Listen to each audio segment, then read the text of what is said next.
hours of sleep, so I hope you guys are all ready for this. Pokemon Puzzle League bid war, both are still leading. I think that one's pretty much set in stone because no one wants to snipe a $43 donation. Kill the Animals is winning 42 to 25. For file names, Ika is winning by $1, so that'll be the file name for the next few runs, unless otherwise dictated. And we have a new goal specifically for this run. So Myth will be doing Body 3 without the lantern, which is harder than it sounds. So that's sitting at 0 out of 40 because I just opened it, and I need to start the local recording. And we're good. Alright, Myth, the floor is yours. Alright, hello everyone. Today we're going to be doing some Minish Cap Rando, and this is going to be max settings. So for the randomizer we have all of the settings turned on. This is going to be pretty wild. So before we start, what is our file name that has been selected? Ika, I-C-K-A, capital I. Sweet. Alright, yep, we are ready to do. I will count down and then we can start. 5, 4, 3, 2, 1, go. Alright, so we've got the mailman as our NPC follower. He won the bit war just now. So what are we going to get right at the start? So we get a figurine. So one of the settings we have on for the randomizer is figurine hunt. So if you've ever seen the Link to the Past or Ocarina of Time randomizers, you might have seen a Triforce Hunt. And in Triforce Hunt, you collect a bunch of Triforce pieces scattered around the overworld, and this is pretty much the same in the Minish Cap. We collect 136 figurines to be able to open up Dark Hyrule Castle.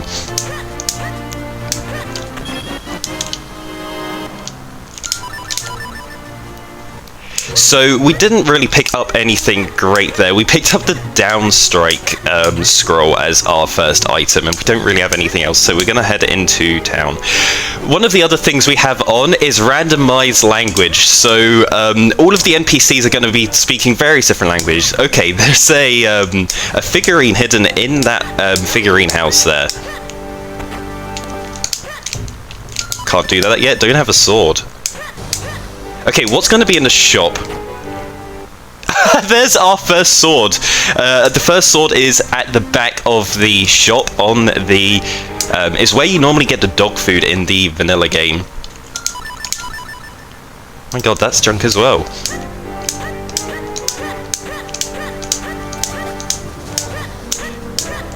Yeah, so this seed seems pretty rough at the start. There's like nothing...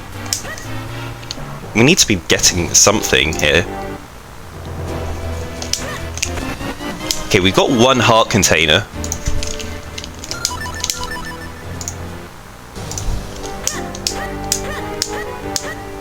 Alright, if I can cut you out already. We got a $30 donation from Anonymous who says, "Save the animals, save the Ika, let's go, quo SMR." Which I'm really down to not happen. By the way, in the bottom left of the screen is the tracker. I don't know if you want to talk about that real quick for those who are unfamiliar with Rando. Yeah, so in Legend of Zelda randomizers, we get items completely out of order from the intentional playthrough of the game. So we have a tracker to keep track of the items that we've picked up. So there's a book. I'm actually using an auto tracker right now, so we've got a script that reads the game memory and just sees if you picked up an item, it just marks it on the tracker automatically for us. So then we look at our tracker and go, okay, what items do we have, and what kind of what areas of the game do we have access to given those items that we've acquired, and then we go, okay, let's we have a sword, okay, we can cut down trees and we can head over to Minish Woods.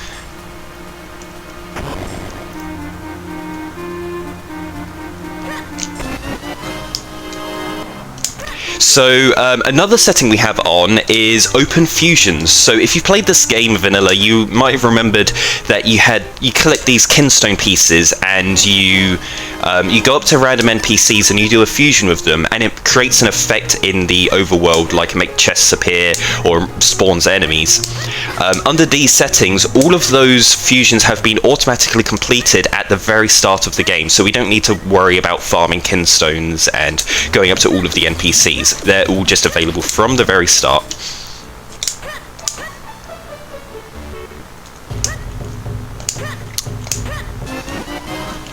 I can't roll. So we've nearly cleared out all of the checks that are available when you first start the seed and you have no items at all. Okay, there is our first form of progression. We've got the digging mitts. Okay, that leads us on to another setting we have on called Obscure Locations. Obscure Locations randomizes a lot of freestanding heart pieces and items hidden underground. So there's our bomb bag straight away, hidden in that patch of dirt there. In the vanilla game, you'd normally get a big green rupee on that spot.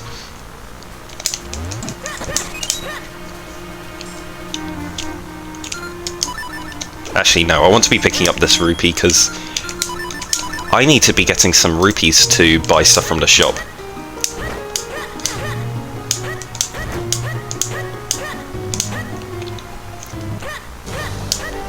Right, so we've gone back to town. We've already done one check through the town, but we're going to come back here and do some digging mid spots, since we just picked that up, and it's given us more access now in the randomizer. So in this cave in town, there's 4 items that we can get. This cave's going to be a bit rough because there are these beetles that grab onto us, and we can't really do anything with them right now because we need the sword to be able to kill these guys. Let me out! Okay, they're actually completely blocking me now. Right. There we go. We managed to get past without them stopping us. When they latch onto you, you're incapable of using your items. You have to mash buttons and try and get them to jump off.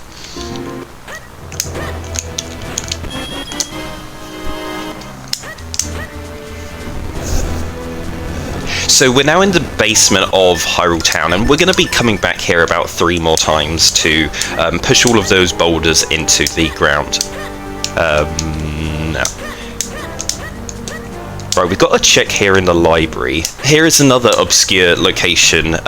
Obscure location also randomizes items hidden in pots, and yeah, so that was a randomized item. It also randomizes items that are hidden underwater.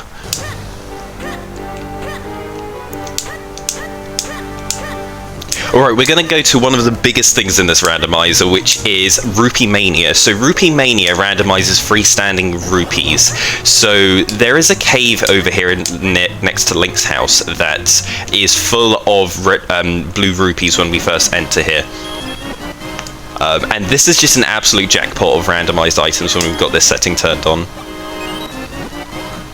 So what did we get? We got the Veil Fool's Kinstone. Oh, that was a trap wallet as well. And we picked up the lantern as well. Right, now we've got enough money here, we should buy this key.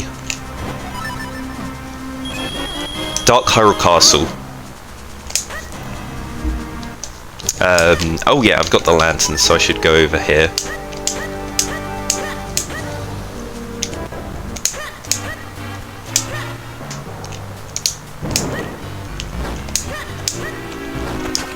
Yep, so the lantern gives us access to go up to the balcony of this building here. It looks like we've pretty much done everything here in town now, so we're going to be using our lantern to melt through, burn through those trees and check out some stuff over in southern Hyrule Field. We're also going to be activating this warp location because if we get the ocarina at some point, we want to be able to fast travel to locations. Okay, there's our first sword from the tree by Link's house.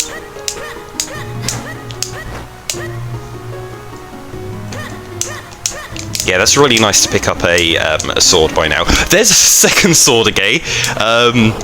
We know where 3 of the swords are. Oh, so there is also the possibility that the sword that we saw in the shop is a trap item. We do have traps turned on, and the chance of an item being a trap is super rare.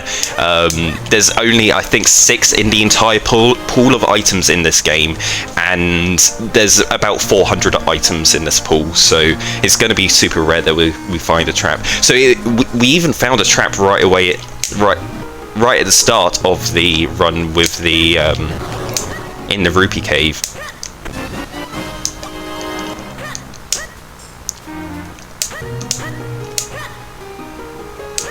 So we're going to be heading over into Minish Woods now. Because we've got the bomb bag, we can kind of break this and go completely in the reverse order through Minish Woods. So this is actually the backside of Minish Woods, which you get access to after you've beaten the dungeon, and you get the bomb bags to be able to escape out the backside. So we're going to go talk to our friend Bellari here. Hope he has something. So the first talk we have with him is when he would normally give you your bomb bag. We're then going to go back in and talk to him again for picking up the remote bombs. And unfortunately he doesn't give us anything.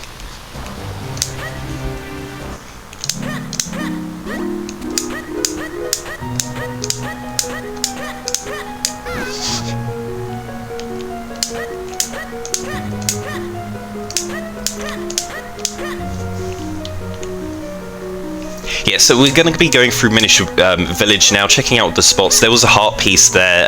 It was just a bunch of rupees. We're already maxed out on our rupees, so we don't need to go pick that up. And what is on the Jabbernet spot? The Jabbernet is junk. Just some rupees.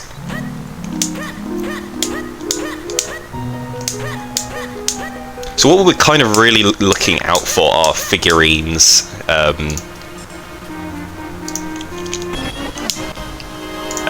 So we have 136 figurines to collect, and there are 136 figurines in the item pool, so we do literally need to pick up every single figurine that we see.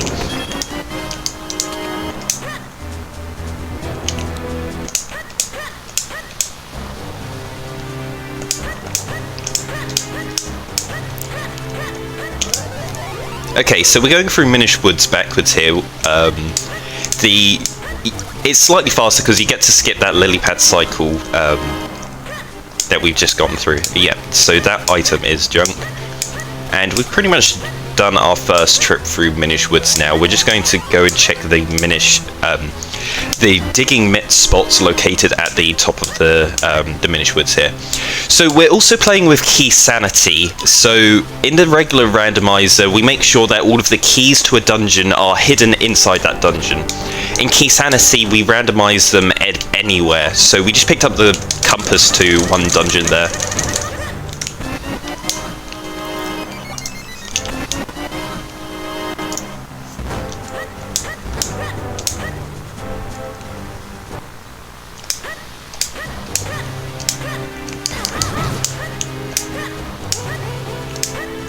And we're pretty much done now with Minish Woods. We will have to come back later with Flippers and the Gust Jar to be able to do more checks. And we're going to poke our nose here into this cave by the farmers.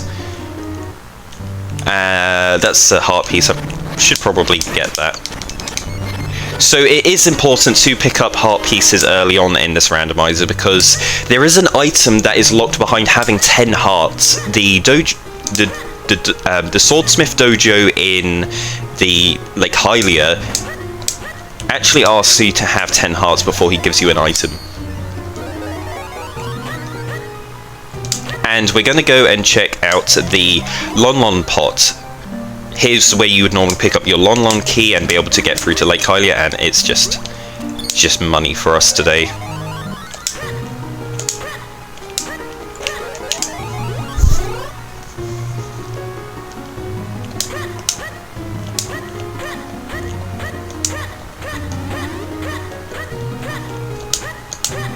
Right, so we've done a bunch of checks over in London Ranch and Minish Woods now, and we got a few more options. We could go kind of towards Krenel, but I'm going to go over to Vale Falls and open that up, since we picked up the Vale Falls Kinstone.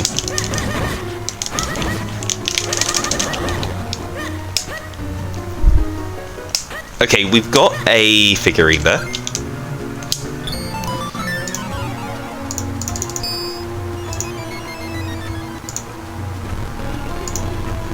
So the only fusions that aren't auto-completed in this randomizer are the golden kinstone fusions. So there are 9 of them, and we've just activated one of them. That's to the bottom of Vale Falls here. So there are 3 in Castle Wilds and 5 in Cloudtops. So yeah, we grabbed a chest from that secret cave there, and we're going to come here and do a dig spot. Okay, there's our red sword. We already know where 4 of our swords are. Okay, and I don't have the grip ring, so going up Vale Falls isn't possible right now. Wow. I'm so surprised that we've got so many swords already. I'm going to go and check in the dojo here. With the dojo over here, you need to have the lantern to be able to light up the torches to light up the room, because otherwise he's saying it's too dark and I won't train you. Please roll.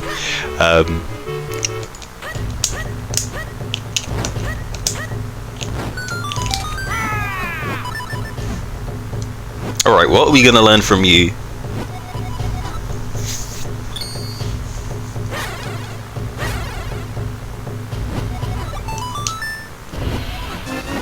And we get a figurine. So we're at 16 figurines out of 136. We do expect to get a lot of figurines fairly early on, and then it'll slow down towards the end of the run as we're finding the last locations that we need to check.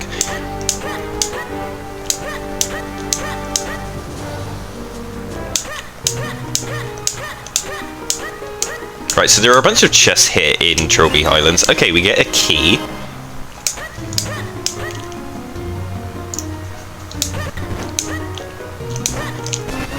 And we get the remote bombs. So that key was for Palace of Winds. Palace of Winds is the dungeon with the most keys, so it's really common that we're going to be picking up a lot of keys for Palace of Winds.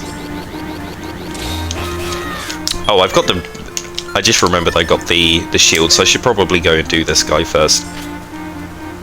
So this this scrub normally sells you a bottle, but he's gonna give us 50 rupees in exchange for R20. Stonks.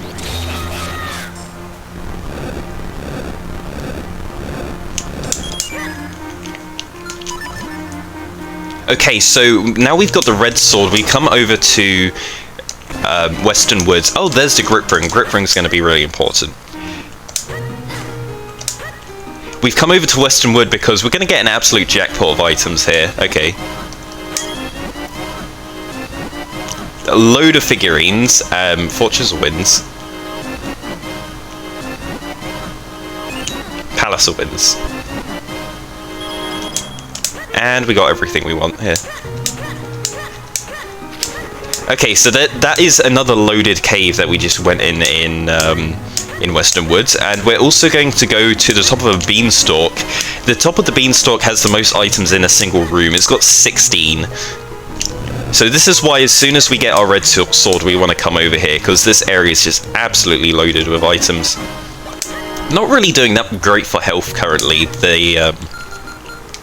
We're at only 5, and I don't have a timer up, so I have no idea how long we're into this run right now, but I would say it's like 10 minutes.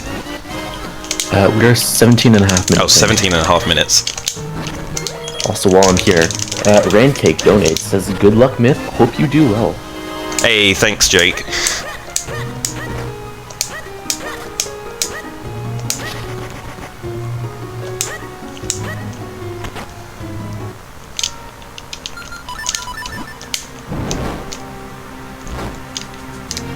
Is Randomizer the fastest language?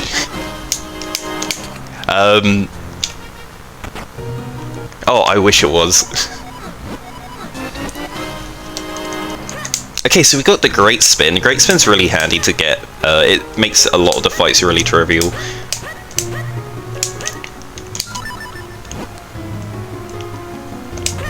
Yeah, and also in Western Woods here, we have a ton of these dig spots.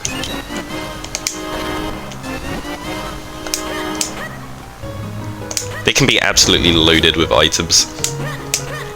Oh yeah, so we've got some cosmetic settings on, so you've probably already noticed the mailman that's following us around. That was one of the NPC, that was the winner of the NPC incentive that we have.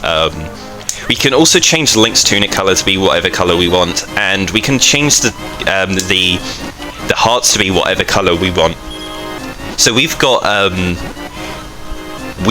rainbow hearts on for this one.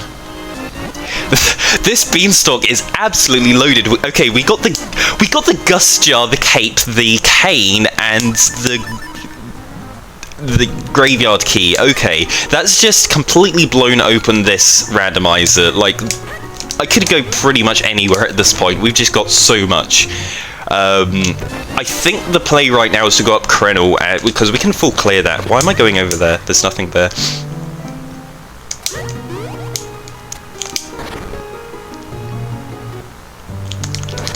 I mean, even though we've just picked up a bunch of items, we still don't even have access to the first dungeon of the game. We need either the Flippers or the Jabbernet to be able to get in there, but everything on Mount Krenel is completely accessible right now since we got our grip ring and we've got the cane.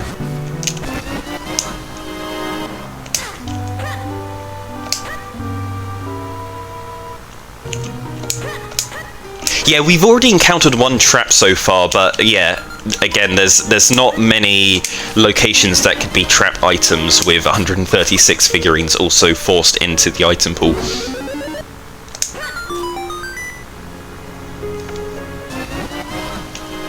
Alright, so we're at 30 figurines. Oh yeah, we've also got randomized music on, so this is the Royal Crypt music, which is a remix version of the dungeon music from the original Legend of Zelda. Gonna grab a little fairy in a bottle here. Not doing fantastic on hearts, and I have a reputation for dying on Mount Krenel.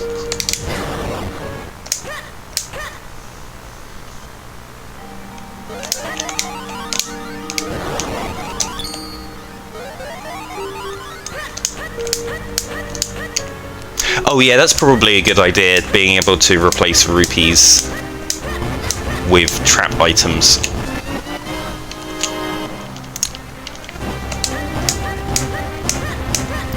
So if we didn't have the grip ring, we would grab a bottle of hot spring water there, because we need to water a seed later on, but because we've got the grip ring, we can actually skip that side quest.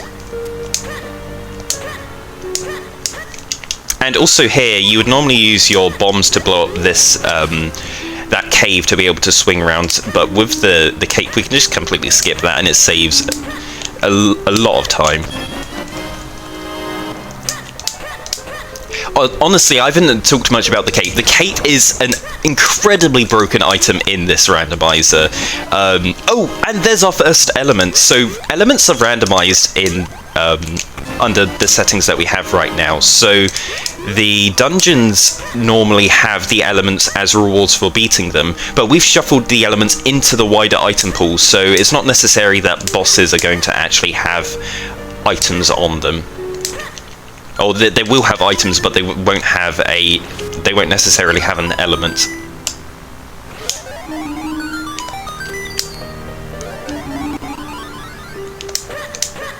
Yeah, we also need to collect all 4 of the elements in this game to be able to open Dark Horror Castle. We've got the max settings turned on here, so we need to get all 136 figurines, we need to get the 4 sword, and we also need to get all of the elements.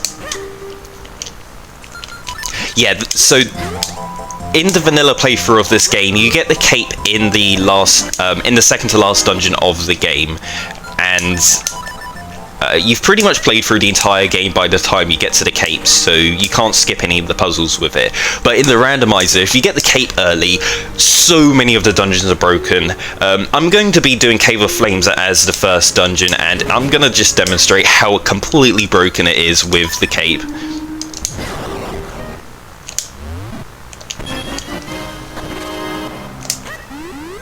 Yeah, unfortunately the Four Sword is going to be a requirement for entering Dark Hyrule Castle, so it's not going to be a... it's not going to be possible that we're going to find our Four Sword in Dark Hyrule Castle. Also, I was abusing the hitbox of the mushroom and the fact that it's kind of on the same plane by using the Gust Jar to hop over and get to a higher elevation without having to climb.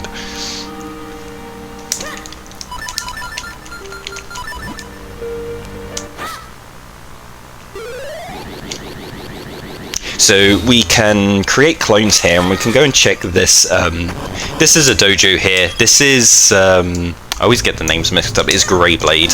Greyblade's got 4 items here, and he's got a scroll there, so I'm going to want to pick that up and find out what it is.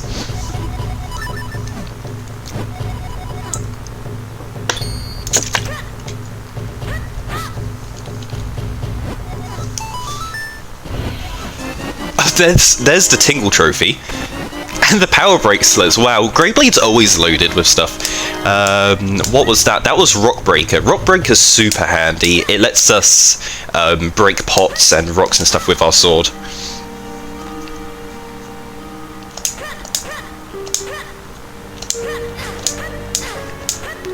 Dude, getting bullied by the golden Tektite. So one of the downsides to having open fusions on is it activates every fusion, and that includes spawning these golden enemies into the overworld, and they like to get in our way. Okay, there's 2 figurines there, but other than that, there's not much at the entrance to Cave of Flames.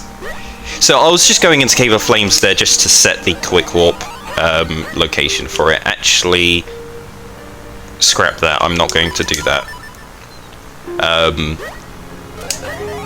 I was going to head into Malari's Mines, but I'm actually going to do that after Cave of Flames, and it's going to save a little bit of backtracking by doing that. But for now, I'm going to go the long way round to the very top of Mount Krenel, and then when we get to the very end, I'm going to...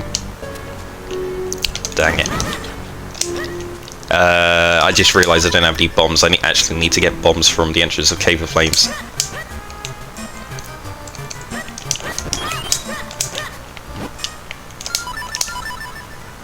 Okay, right, I've got enough bombs to do the top of Mount Krenel now.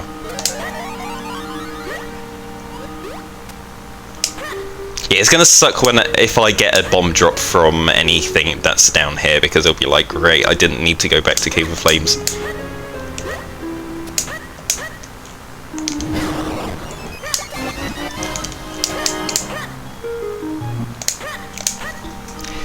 Yeah, so we're going to be climbing up this big wall here on Mount Krenel. There's some boulders to jump down, and if you're doing the any % run, you're kind of scared of these boulders and hoping that they don't hit you, but we're doing pretty good for health right now.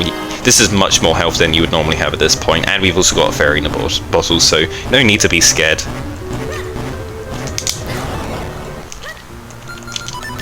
And we're also going to do a glitch here to save a bottle, so we just get a bottle of water, not to save a bottle, to save 1 bomb. Normally you throw a bomb into this fountain, and we're just getting a bottle of water, and we're going to dump it. So we just lied to the fairy there and told her that we just dumped a golden bomb into the fountain there. I should probably kept that bottle of water. It was probably going to be a good idea keeping hold of it, but...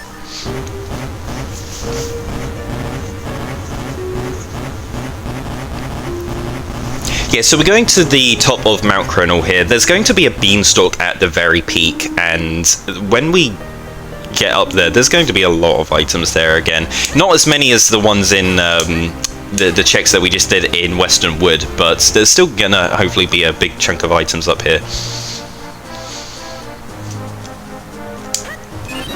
Royal Crypt.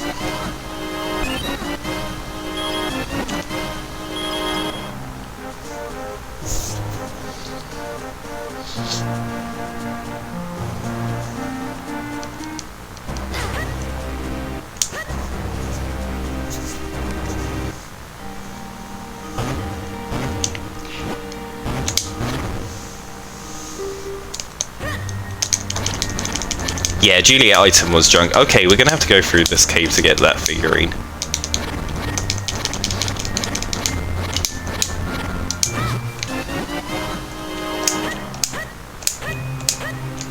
Yeah, so we currently our digging speeds are really slow. We haven't picked up our the butterfly. So in this game we have these things called butterflies which upgrade the speed of certain items.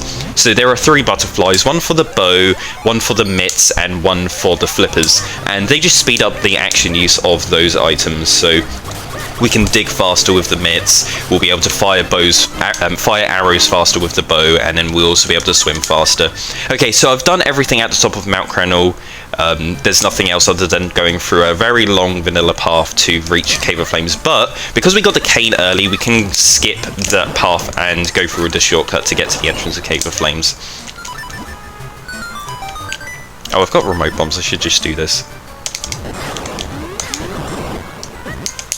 Dude. Remote bombs are really handy for being able to do fights much faster than you would normally be able to do them.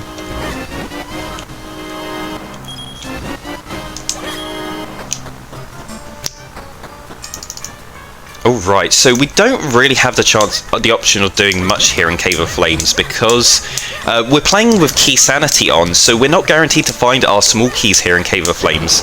I'm just going to be going through and checking the first 4 items here, and then there's nothing else I can do because we'd need to open that locked key door to be able to change the minecart track here to get to a deeper part of the dungeon.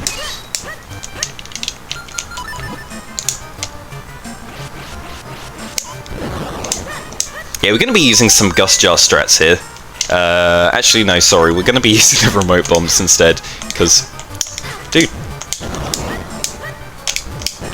remote bombs kill these guys in one hit really easily.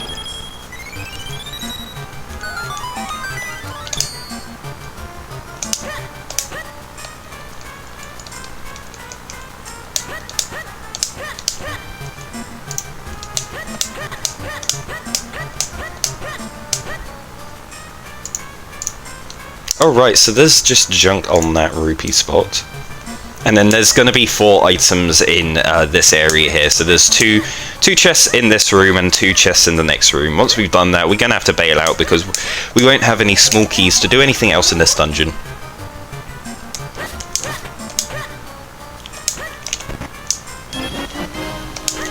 And we can also demonstrate the cape in this dungeon as well. Okay, there's our ocarina. Fantastic. That is a great ocarina location. Having gone all the way up to Cave of Flames to get that was fantastic. The ocarina is going to let us fast travel to any location in the game that we've already visited. Since we've already visited here, that's great. So we can also use the cape here to just completely skip having to go around and get to one of the tornadoes that's on the ledge there. And then yeah, we're just going to push this pillar into the ground and get our last item. And it's the fire element. So we've already got 2 elements out of the 4 for this game. And we're done here, so we can actually use the ocarina and go away. Actually, no, I don't want to use the ocarina just yet, because let's go to Malari's Mines. Malari's Mines is really loaded in obscure locations. There are 8 hidden dig spots here. Let's go through them. So there's 1, 2,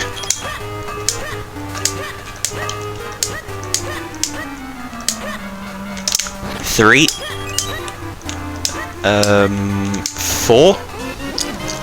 There's a mushroom there. 5.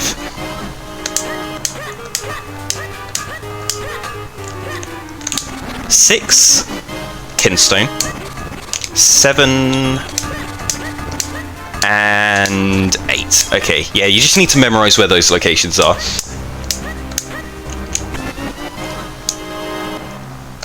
So those are guaranteed digging locations. If you play the vanilla version of the game, you dig those spots and you're guaranteed to get items out of them. And they have their own flags, so we've randomized them.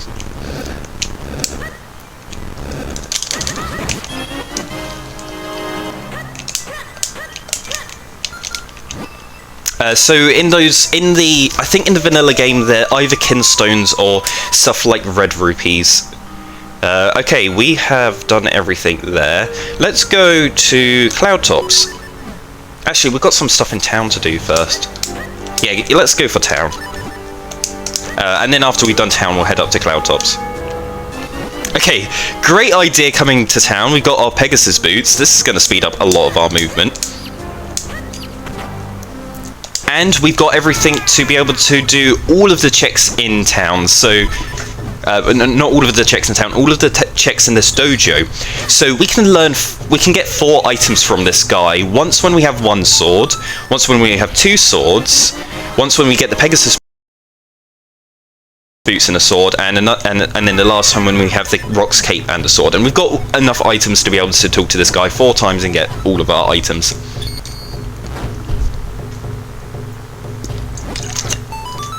Fun fact, if you press R at that point when you're standing in front of the pot and the cutscene hasn't played, you can soft lock the game.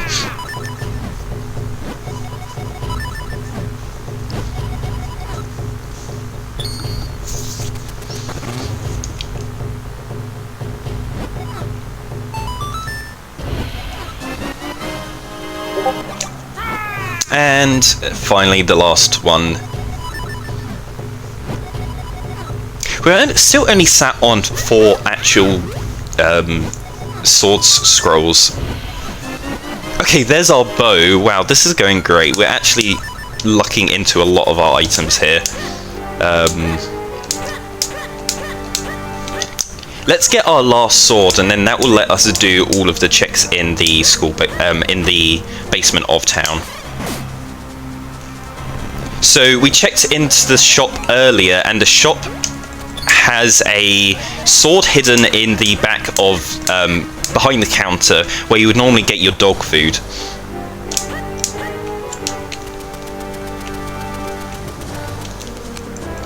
So we're going to go head over there, and that will give us our blue sword. And getting the blue sword this early on in the randomizer is amazing. And then it just means that there's only 1 more sword hidden somewhere else in the overworld. Let's go check the school garden.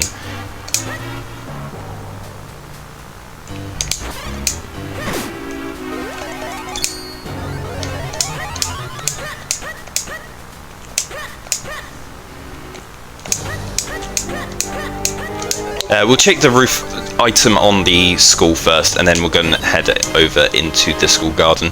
So the school garden is the only location in the game that, well, apart from Dark Hyrule Castle, that requires you to use the Force Sword, because there's a block that's 4 tiles wide, so you need to create 4 clones.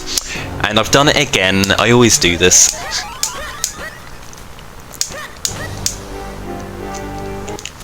So there's 1 item here in the path. There's just 1 chest that we can check there, and then we can go here and view. There's a small key that's locked behind the Force Sword. Okay.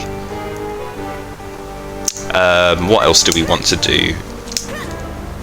We're going to go and activate this.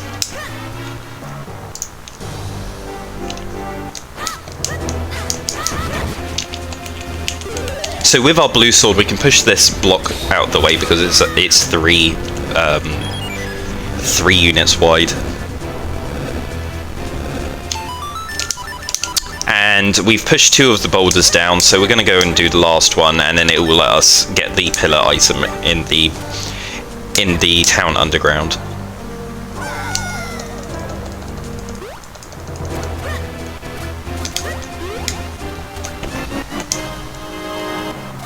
Yeah, we're picking up quivers, and the quivers don't really do anything for us. They increase the size of our, how many arrows we can hold, but we don't really care because 30 arrows is more than enough. We don't use the bow too much in this run. Okay, we got another scroll there. That was for long great spins, so our great spin is fully upgraded right now. And we have 7 hearts. What do we want to do? there's a couple of more checks in. There's a few Minish checks that we can do, so let's do that. We'll shrink in this house.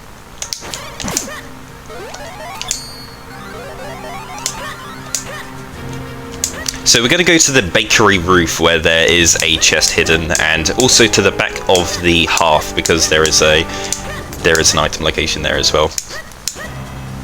Yeah, the postman won the NPC follower incentive, so we've got the postman following us for this run.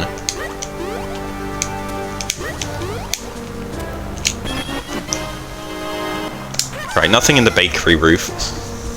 Yeah, he's coming after us. I need to outrun him.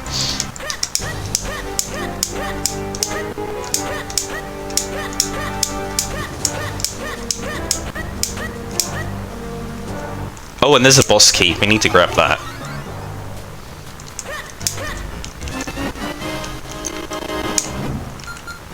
Right, we got two small keys. Oh, sorry. Go for it. No, that was it. I was just saying we got two small keys. Oh, excellent. Alright. So our boy ATX Martin donates $10 and says, for shoe. Thank you, Martin. Can you stop lagging, please?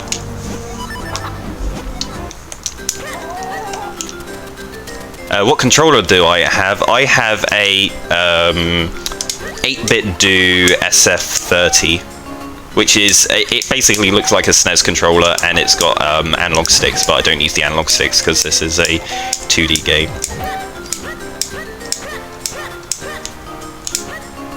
Chicken's giving me horrible luck here. Like, can you please head in the right direction?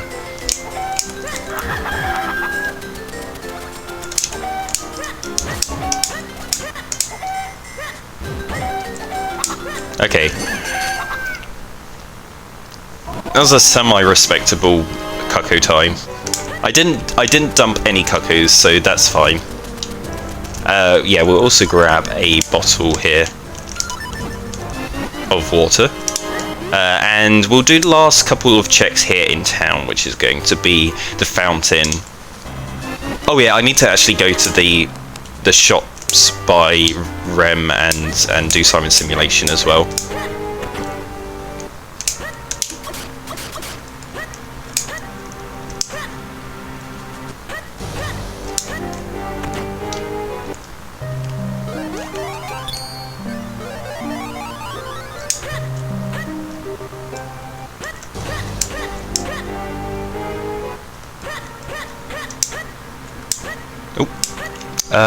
Oh, what am I doing? I've got the power bracelet so I can push this open. Yeah, let's check the... I completely forgot Dr. Left is a check here. We can use the power bracelets to push the bookcases in on top of each other so that we can get access to the roof. We're gonna have to create clones here, and we're going to go and stand on the book to knock it off this ledge. Yeah, so if you played the game vanilla, you probably remember after you got your ocarina and were about halfway through this game, you had to do this long book side quest, which wasn't actually a side quest because it gated off the progression throughout the rest of the game.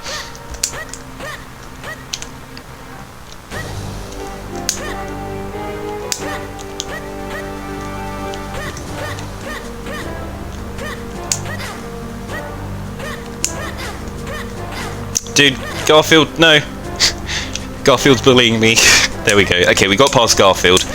Garfield is the final boss of this game. What is there? That is junk.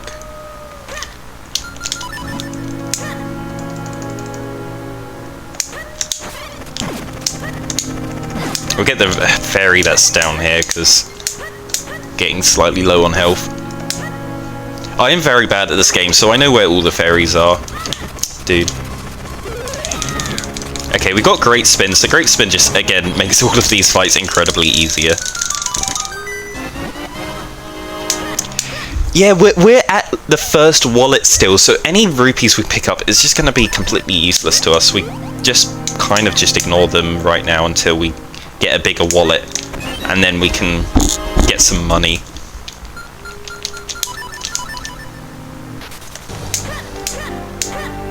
Oh yeah, that's right. We want to do... Gonna go give the wake up shroom to Rem, wake him up and get an item off of him, and then the last check in town we're gonna do is we're gonna do Simon's simulation.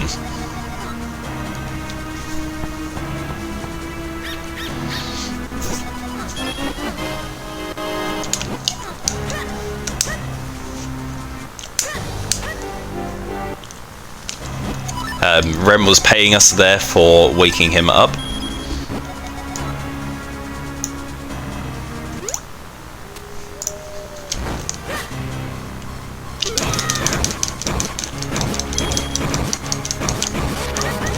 Now with this fight, you kind of want to go for the levers as early as possible, because the levers is what slowed down this fight, because you have to wait for their spawn. Okay, we're going to do a little bit of a save scum here. We're going to save before opening this chest, because the cutscene afterwards is super long.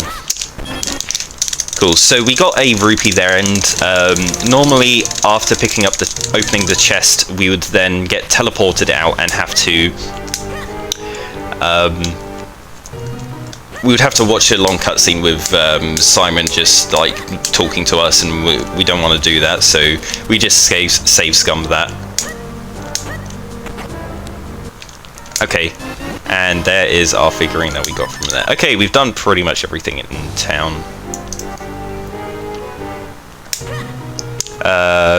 We got a couple of checks up here in the garden, so let's go do that. Yeah, with our boots we can bonk into trees and turn them into Minish portals, so there's a bunch of small little caves around in the overworld that we can now make our way to. I don't like to deal with that golden rope, so I'm going to go to the left here.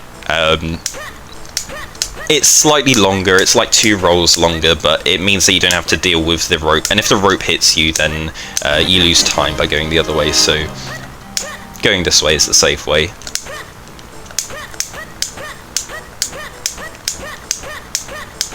Yeah, the golden enemies in this game are no joke.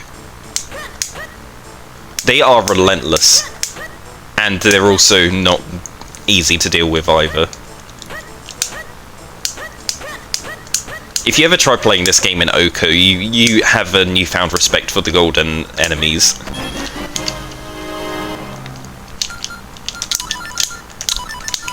Do I need that? No, I need the cape and the mitts here. So let's go up Vale Falls, because we have access to there right now. Yeah, we can grab our figurine that we found here without falling into the water. Dude, I got the hard cape jump and I'm missing the easy one. Okay, right, we got it. And there's another bow on that visible spot on the right hand side of the screen. We can go there and pick up some items, and we already saw there's a figurine there as well.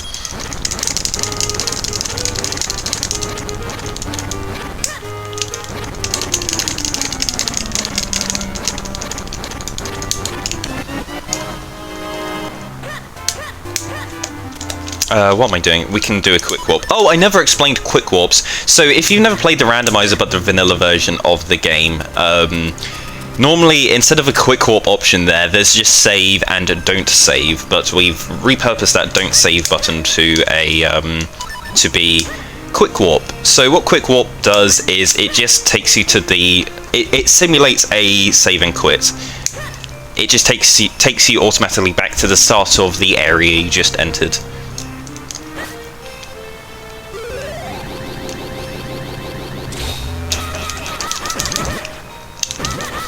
Dude, I can never do this room without getting hit. Levers suck.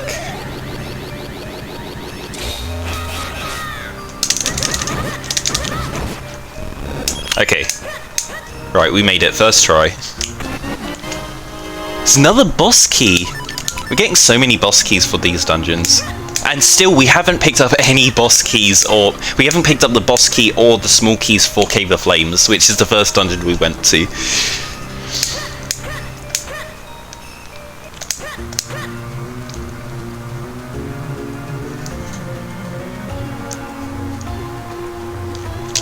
Yeah, here's another golden Tektite, which he likes to really get on our nerves. The golden there's 3 golden tektites in this game, and they're all in pretty nasty locations.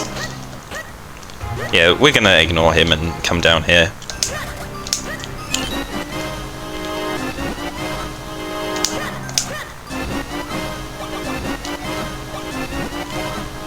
Yeah, so here's another rupee cave. We'll have to come back later when we get the flippers, because those pools of water actually have hidden items as well.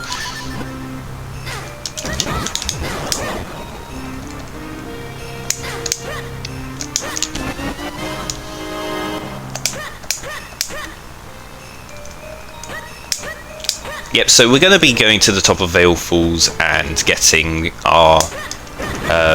going up to Cloud Tops. Oh, we got dash attack, nice.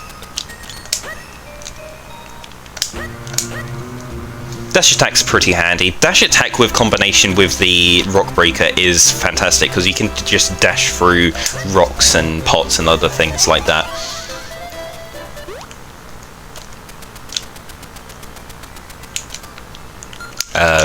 Okay, we can collect everything here in Cloud Tops in one go, so we'll do that. Oh damn, how much health do we have? We have 9 hearts. Okay, so we're 1 off 10 hearts. So we've only got 1 of the golden stones for this area, so we're going to save that for the fusion that's the furthest away.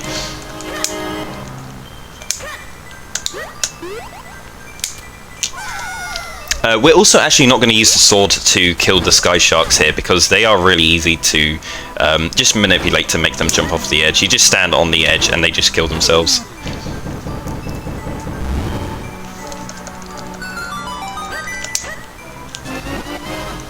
Yeah, Cloud Tops has a lot of these hidden items in the dirt, and we're just going to go and collect them all.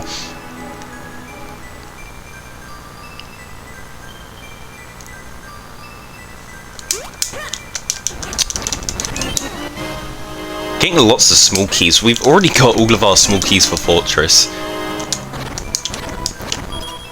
Okay, that was just some money there. It's not great that we're picking up so much money without having a wallet to fit them in.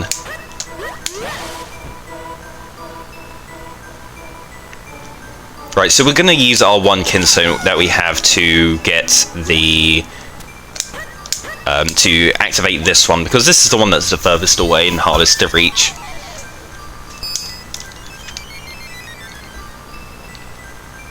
Oh, we got a small key for Cave of Flames, so we could go back and activate the blue warp, but kind of don't want to go back to Cave of Flames until we get the boss key and the last small key.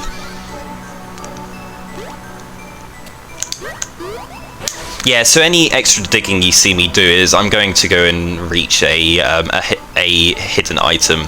Those get added in when you have obscure locations enabled.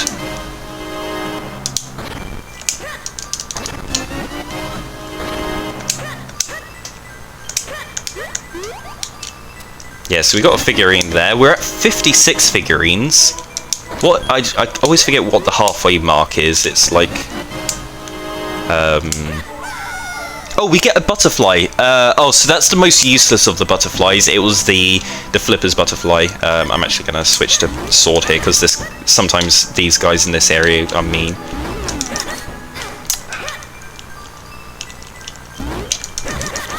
Come on. Yeah, I think it's 68. I can't do quick maths in my head, but it is yeah. So when we reach 68, we're going to be about halfway. There's the other Cave of Flames small key. Both of the Cave of Flames small keys were up here in Cloud Tops. Oh damn it, I went through the wrong way. I've completely routed this area wrong. I completely forgot how to do this. So I've done a bunch of extra tornadoes than I needed to. You're supposed to do that piranha kill last. After you get the item here, you jump over here, and then there's 1 item here, and then there's 2 more items on the corners of these spots here.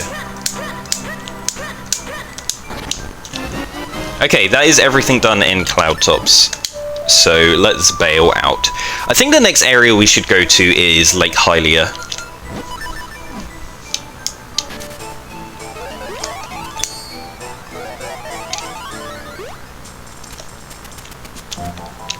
Oh, so we got some unused music here. So this is the Minish Cap rendition of Saria's song from Ocarina of Time. And it's actually the version of Saria's song from the ending credits of Ocarina of Time.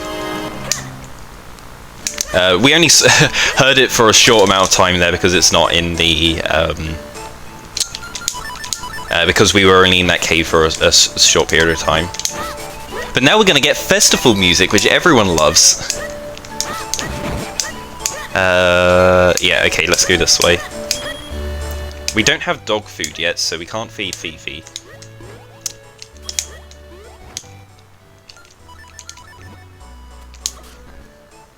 So let's go to North Lake Hylia's treasure cave. So this cave has 11 items here. It's an absolute jackpot of items.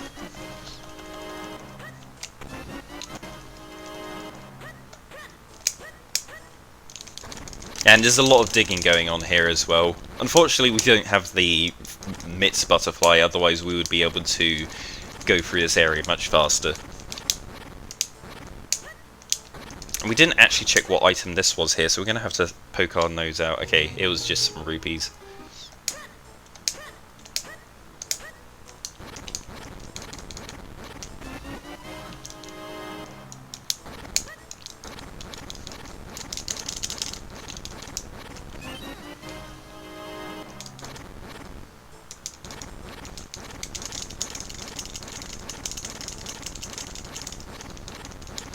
Oh, I would love to see obscure locations added to the regular race settings and watch everyone lose their minds.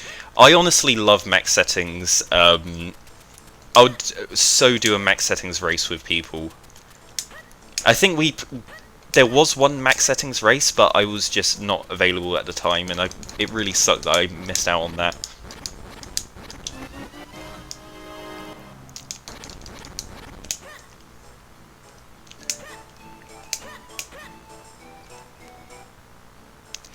Wow, so the audio transition the music transition is between, it's going from muffled, the muffled festival music to the full-on festival music as we're doing those transitions.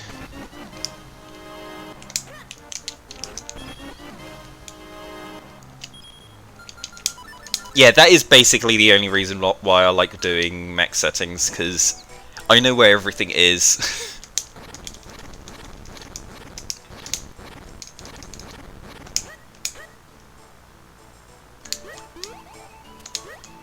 Oh yeah, like the Lon Lon Cave, I will be going there shortly. I'm gonna do that right after I've finished Lake Hylia.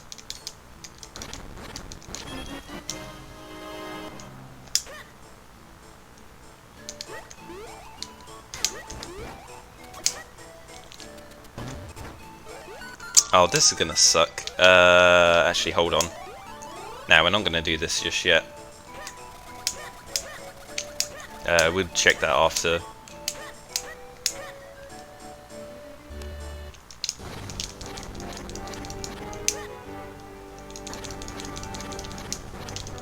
Oh, I have no idea what routing I'm doing right now. This is kind of weird.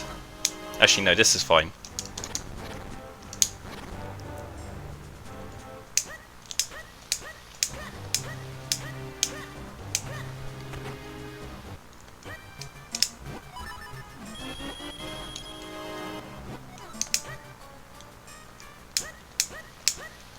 Yeah, so my route through the Lake Hylia area and North Minish Woods is kind of a bit janky right now, not gonna lie.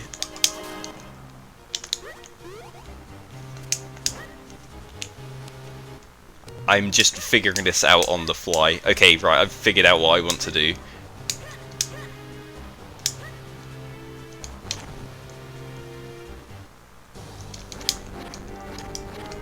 I've already got that.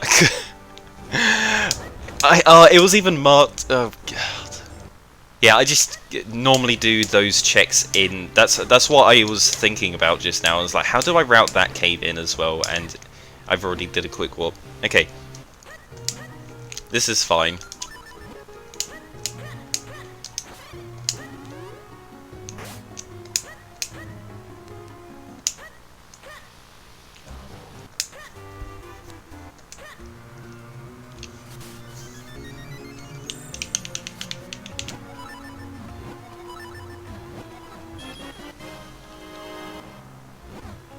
Right, we're gonna get this fairy done, and we're gonna flute away after we've done the quick warp.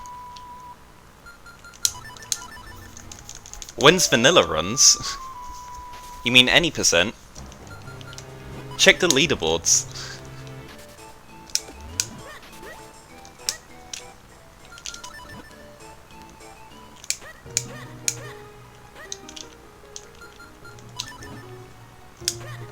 Yeah, I've been grinding any percent and getting... I got 15th place on the leaderboard. I'm like a minute behind Martin now.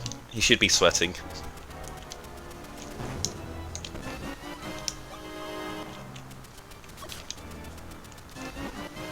There's another cloud top skin stone.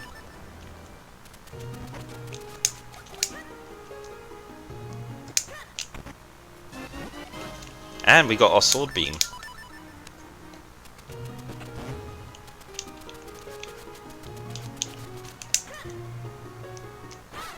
So this cave has a funny story. So no one knew that there was a cave here for ages until basically the game was data mined, and it was like, oh, there's actually a bombable wall here and a cave with a chest.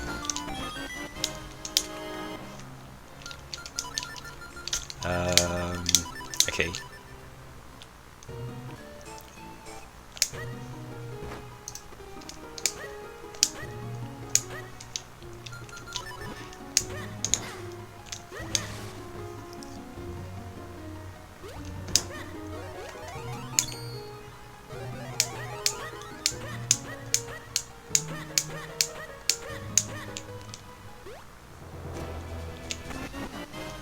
Yeah, so Quo, hopefully you're going to be sounding good now.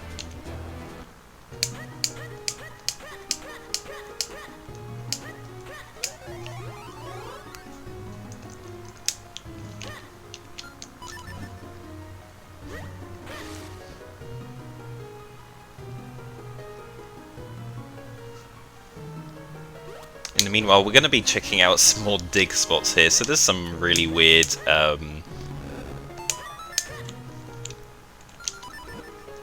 there's some really weird, obscure digging spots that we have in this game that we have to just memorize where they are. So there's just one random dig spot at the top of Lon there that we had to grab.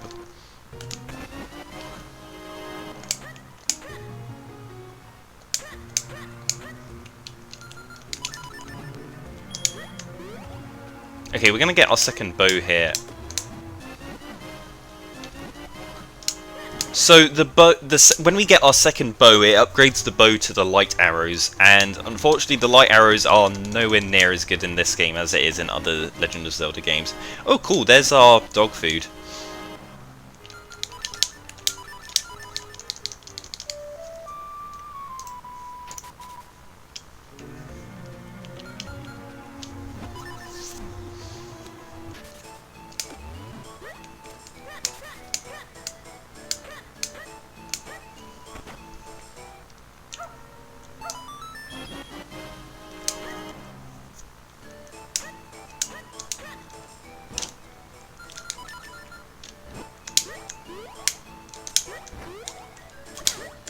Yeah, in other Legend of Zelda games like Wind Waker, you can use the light arrows, and they're like super OP. They kill the they kill Dark Nuts in one hit, but in this game they're basically completely useless. What am I doing? I wanted to try and set a quick warp, but there's no easy way of doing this. I'm just gonna have to go the regular way.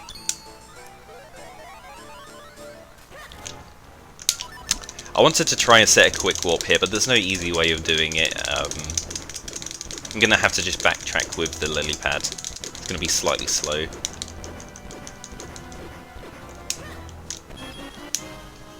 Alright, what is up here? Oh, there's a figurine, so I do actually have to make my way back here anyway. Can you push? Okay, there we go. I was worried for a second that my power bracelet stopped working.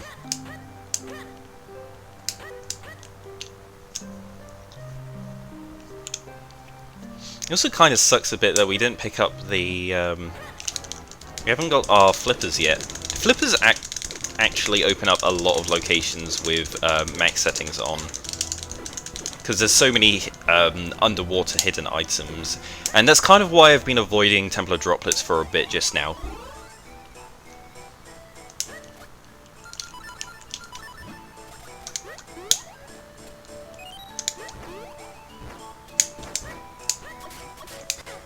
We do have the big key to be able to get into Templar droplets, and we also have the 2 small keys, so we could do a few checks in there. But oh, I forgot to get the figurine. All right, we're going back for that figurine. What if flippers are on Octo? That is a shout.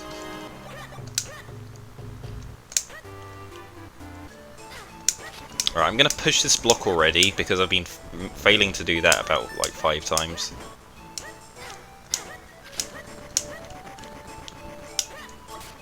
Yeah, so the random rupee locations become items because of Rupee Mania, and that's one of the many settings that we have for max settings.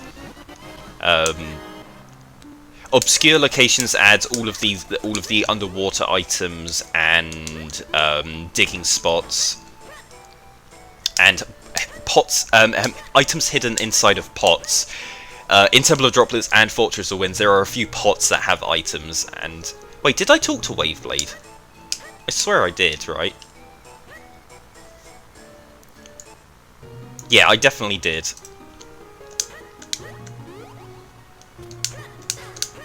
My tracker's not keeping track of the things that it's supposed to.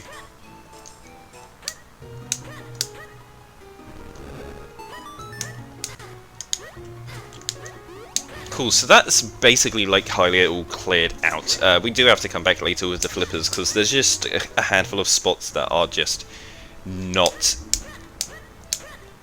yeah, you just need to have the flippers to get them.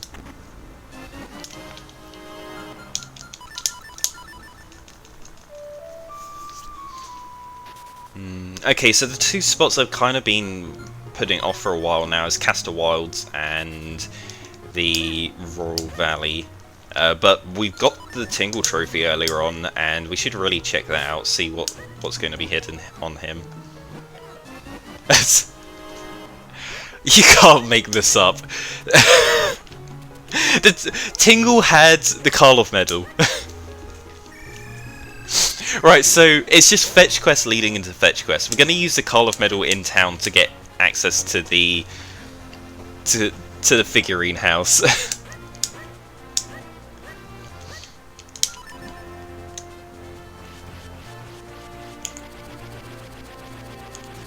Dude, it started moving right too soon. Okay, we saved Gurgle, and he gave us the Jabberna. Oh my god, okay. So the Jabbernuts just opened Deeper Shrine for us. There's actually a useful Jabbernut, which is so incredibly rare. Normally you can get into... well, not normally. In the vanilla game, obviously, you need to get the Jabbernut to be able to get into Deeper Shrine. But in the randomizer, it's so common that you get your flippers, and you can use the flippers to go to Deeper Shrine. Do I want to go to Deepwood yet? Not really. I don't have the item. I don't have the keys to be able to do much in there.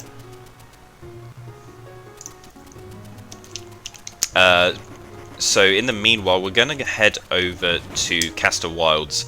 Yeah, so we're at 71 figurines now. So we've just crossed the halfway mark in terms of figurines, but we're probably not at the halfway mark in terms of progress through the randomizer.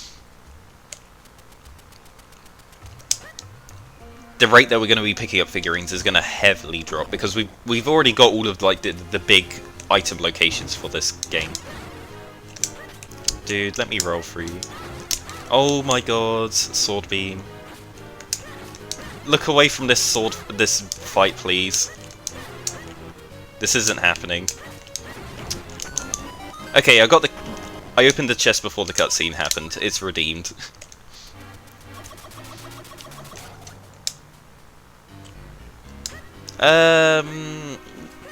Yeah.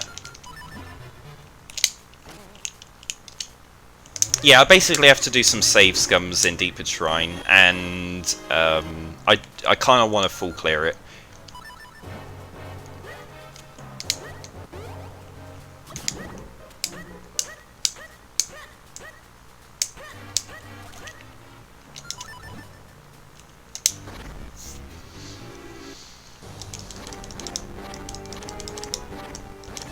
Yeah, it's possible that I could save scum in Deeper Shrine to make sure that I could get all of it, but there's only a chance. If I get one more small key for Deepwood, then I'm guaranteed. Oh wait, no, I'm not. I can't even do any save scums, dude. Oh, I completely forgot about this side. Okay, the golden rope let me through.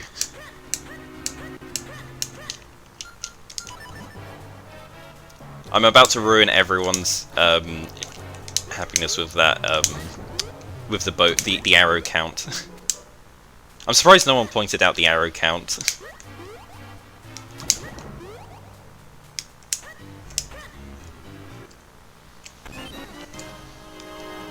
This is another small key. That's 3 for Deeper Shrine. Not Deeper Shrine, Dark Horror Castle. I'm having to manually track the Dark Horror Castle small keys.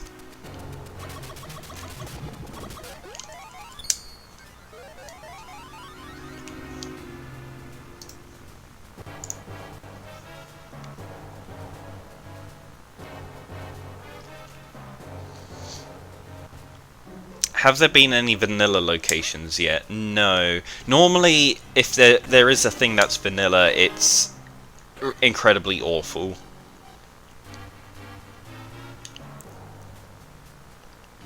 But no, this has just been like super nice, and it's just given us a load of stuff.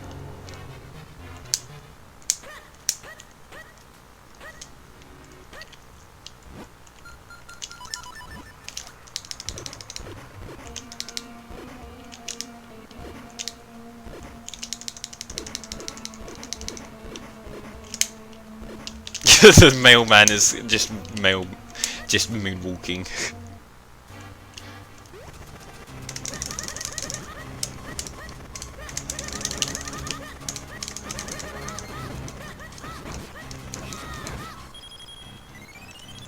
Relatively decent Moldoza fight there. Those guys can really bug you.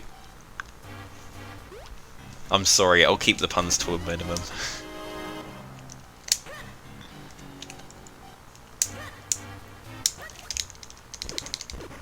Talking to Eslo in the randomizer basically doesn't do anything. Eslo's supposed to tell you to, I think he literally just says go to Dark Hyrule Castle and save Zelda.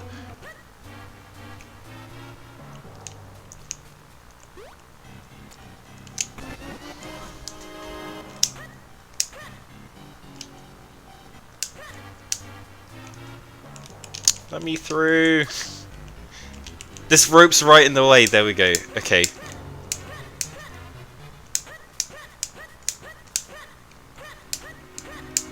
Yeah, there's one more check we can do here. Can I get on in time? Ah, I rolled too far and went over the lily pad and drowned. I have to wait another cycle, damn it.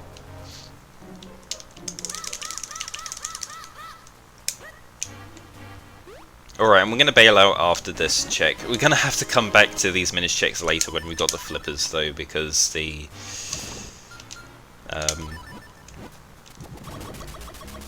there is a really long spot called the hiking spot, which is located in the pool of water I just jumped over.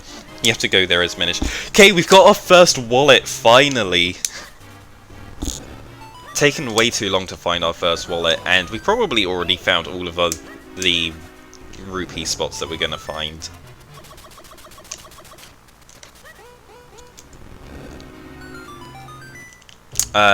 We do have enough scrolls to do him. Cool.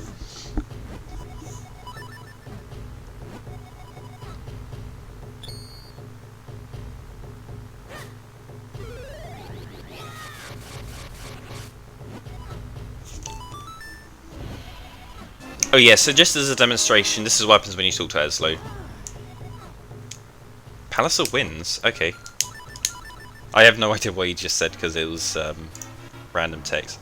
Randomized language. Okay, let's go. It looks like we have to go either dungeon diving or to Royal Crypt. It's Royal Crypt to play right now. You know what? It's probably Cave of Flames actually. We've got 2 small keys for there. We can always do the boss afterwards. Lovely music for Cave of Flames. Didn't notice it the first time round. I kind of don't want to go to Graveyard just yet. Though it's probably likely that the last small key for the Graveyard is going to be either in Dark Hyrule Castle, so like after I've collected all of my figurines. And there's only 1 item hidden behind the last one, so going to Graveyard wouldn't be a bad call right now. I'd probably do that after I've done Cave of Flames, but it's just because I got 2 small keys for here, so I can do all the rest of the checks here and open up the red warp to the boss, and then I can just go and fight the boss straight away whenever I've got my big key. But I'm going to generally avoid the bosses until I've pretty much finished the game, because they take so long, and I don't want to have to do bosses when they're unnecessary, and you know, if I've already got all of my figurines, then I'm not going to go fight all of the bosses. Depending on the time after I've beaten the game, I may go and rush some bosses. Dude, really? Okay.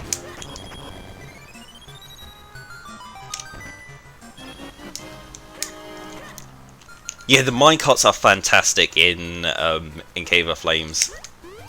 And Code did a fire rod percent run not that long ago and demonstrated that you can use the fire rods to change the tiles, and you can change the track that the minecarts actually go along. So they're not on predetermined paths; they literally follow the track.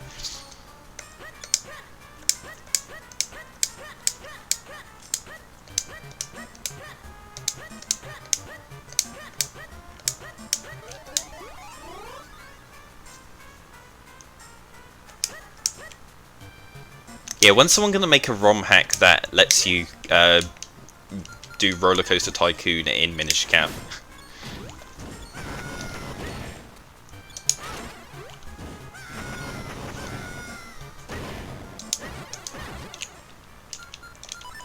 I want to keep the cane. What am I doing? Did I just roll lift that roller bike? I wasn't paying attention. I think I just roll lifted it. Oh my god, what is this? Okay.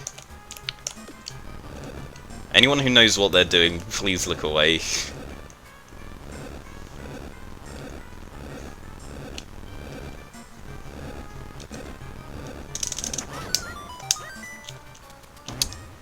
Nice spunk. Oh, okay. Right.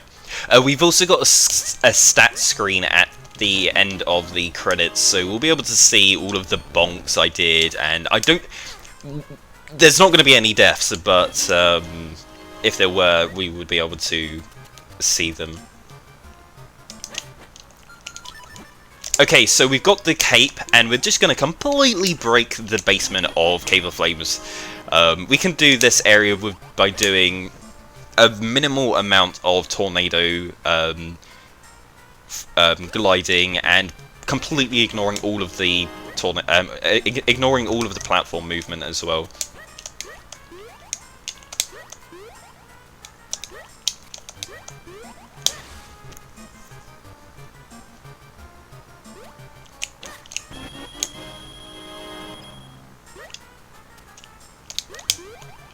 Dude, ugh. Okay. Nice. That last jump's pretty tricky.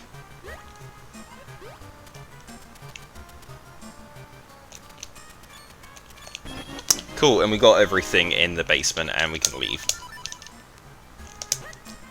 The Cave of Flames basement is absolutely fantastic when you've got the cape, because you can just do it that quick. If you've ever had to play through it vanilla, you just know how long it takes having to wait for all the platforms. And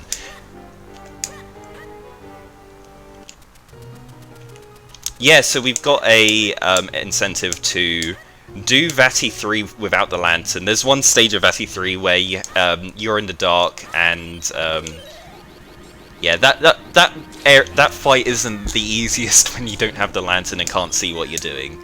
So if we hit the incentive for that, then I'll do it.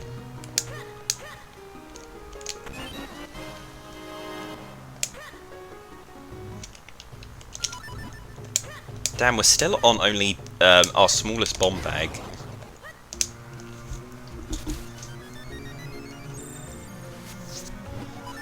But I have great spin, and that's what makes it possible.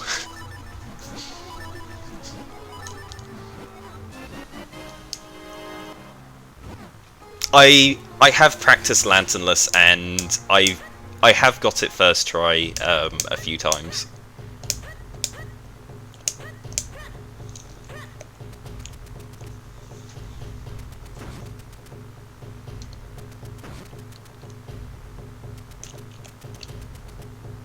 Yeah, that was a vanilla quiver. Yeah, that's right. So we have found one vanilla item, so yeah, and so we've gone through Lost Woods there, getting the secret chest that's hidden by going left, left, left, up, up, up. And we're gonna go talk to Dampe now.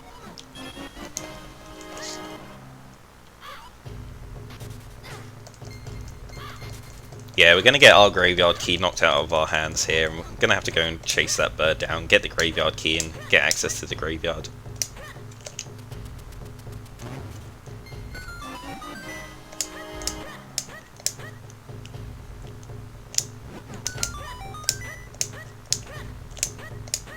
Okay, there's just floating money there. Okay, we need to get this item.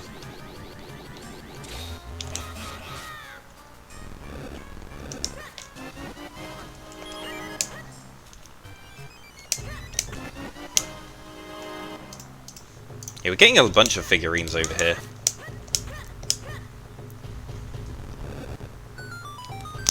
So when you go through Lost Woods the first time, and you're at this point now, if I went and talked to Dampe, he would say, "Oh, there's some treasure if you go left, left, left, up, up, up," or he just says left, left, left, up, up, up, and is like, "Oh, I wonder what that means."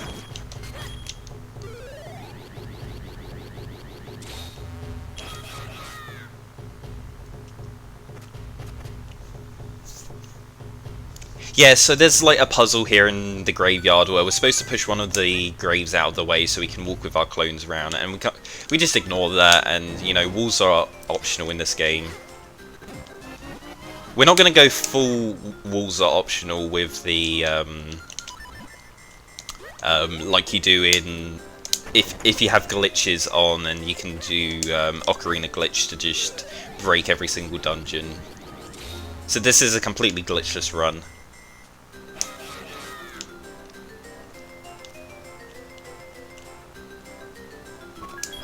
Barring the odd roll lift that I may accidentally do here and there.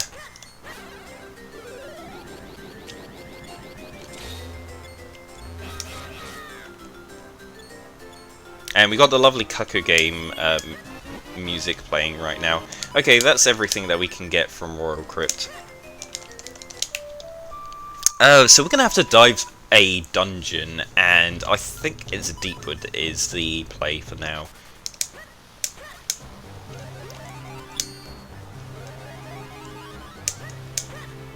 It's probably really hurting me right now by avoiding Temple of Droplets for so long.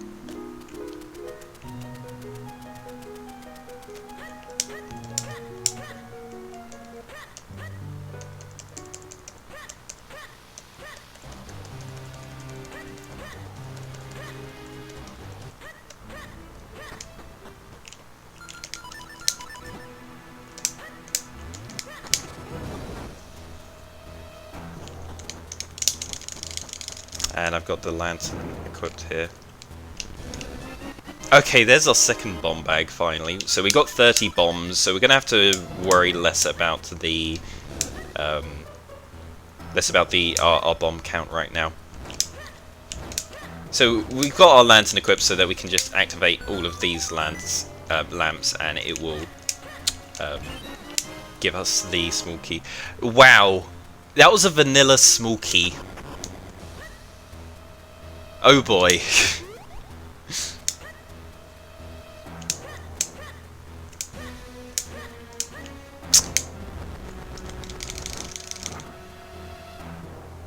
We can also use the lantern to hit that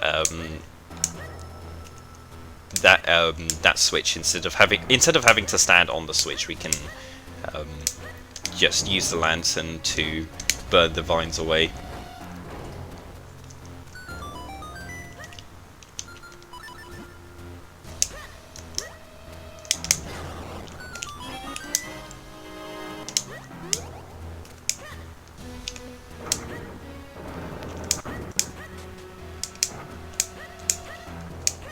So I've only got one small key to do this dungeon with, and I'm gonna do I'm gonna keep hold of this small key for as long as I can, and then do a save scum to basically check if the if I need to come back later with a small key or not, or if we can full clear this dungeon right now.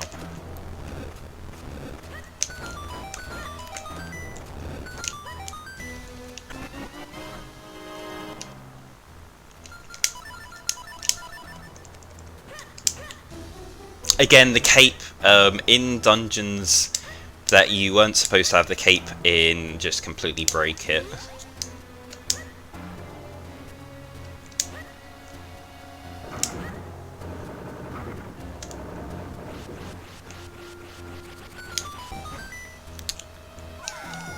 Move the barrel slightly too far there.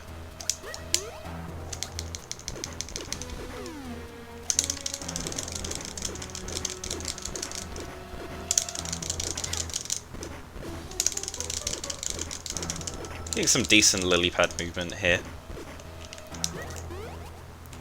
Can use the cape to jump over there and skip a little bit of the lily pad movement.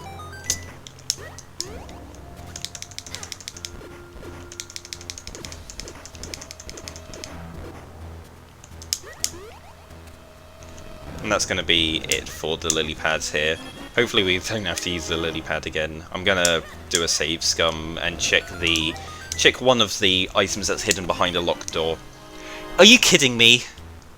Okay, we can 100% full clear the dungeon now. But that is 2 small keys for... That was another vanilla! That was another vanilla small key! There was 2 vanilla small keys in Deeper Shrine. Dax, you're up! Get the hell in here!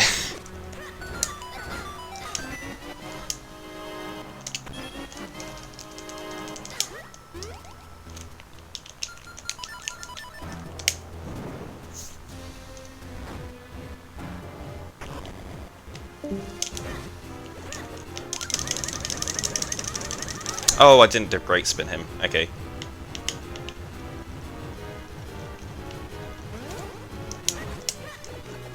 Oh, you're about to go. Alright.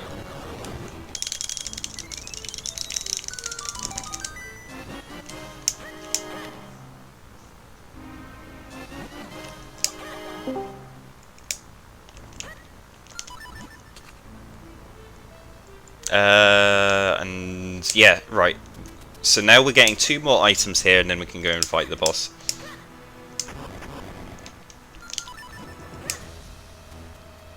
Got Cave of Flames music play in Deeper Shrine.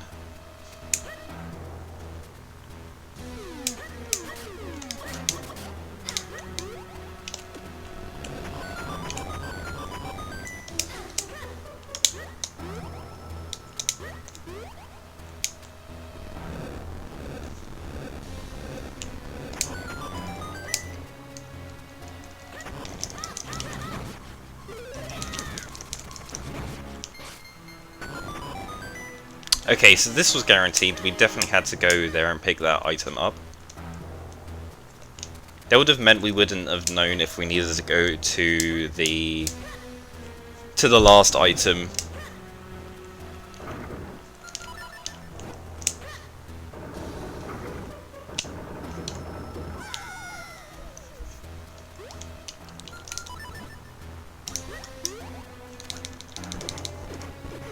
Okay, so we're going to open up the last item here in the basement of Deepwood Shrine. And then we can go and fight the boss.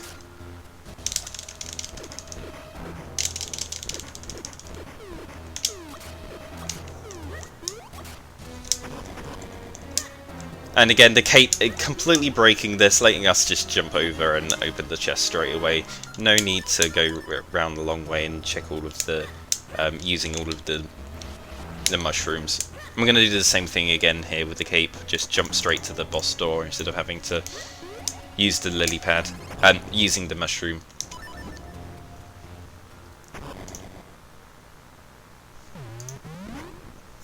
Alright, this is actually the first boss that we're going to fight, and it is the first boss in the game.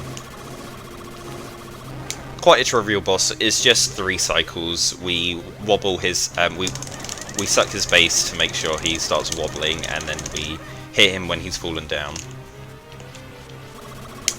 So this is a regular sized choo-choo, but since we're Minish, he looks huge.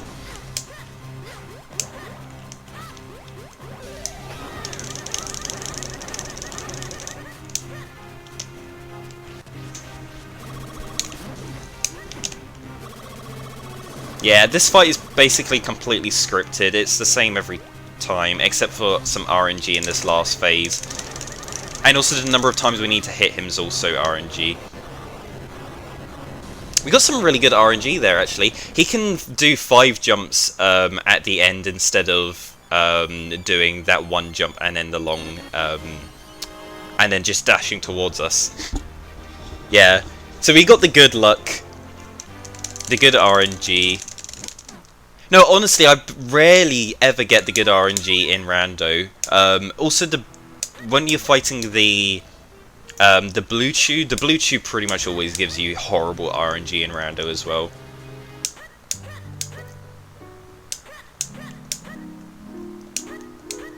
Without the flippers, it's going to take a while for us to get out of here.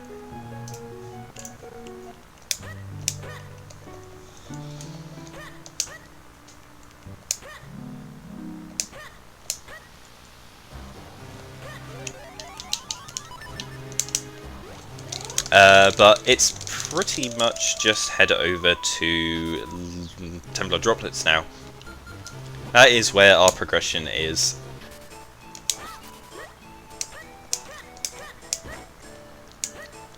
It's probably really likely we're actually going to find the flippers in Templar Droplets, which is going to suck. I couldn't think of like a worse place for flippers to be than in Templar Droplets. Oh, that's right, I've got the... We're playing on Key Sanity, so we got the big key already. So you don't actually have to go to the top items over here, and in fact this does take a while to go and get.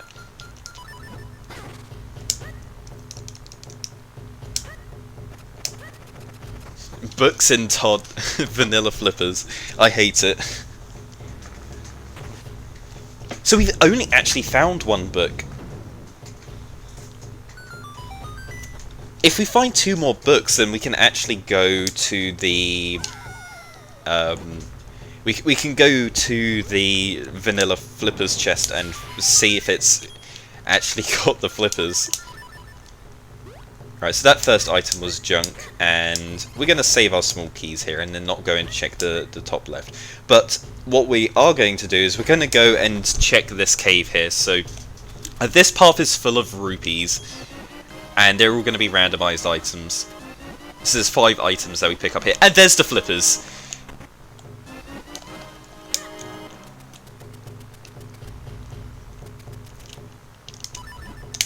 So yeah, the flipper's in one of the worst places it can be, that entrance to Templar Droplets. So there's also going to be 6 items hidden here. Yeah, we got everything there.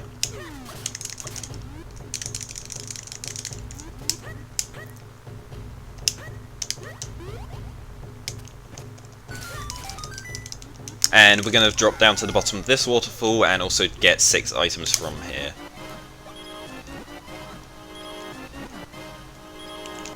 And that is it. We could do more in Temple of Droplets. We should probably do that, actually.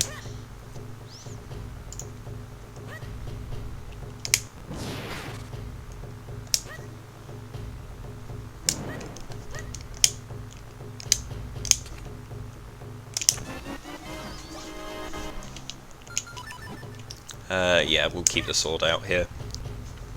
Again, cape completely breaks this. We can just cape jump over all of the ice. Whoa! What happened to my momentum there? It just slingshotted me off the edge. And over here there is a pot with a hidden item in there. We're not going to fight Blue Chew. Blue Chew is my most hated boss in this entire game, and I'm avoiding him. He's going to be last location. Same with Octo. We're not going to do them until literally there's nothing else left to do in this game.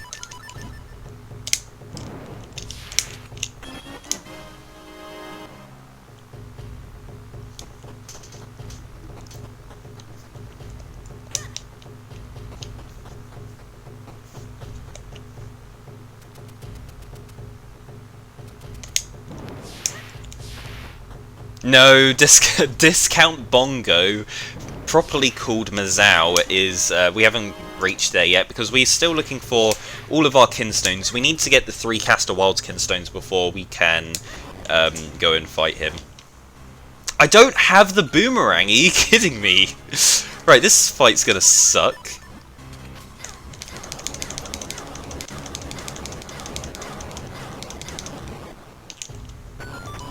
Right.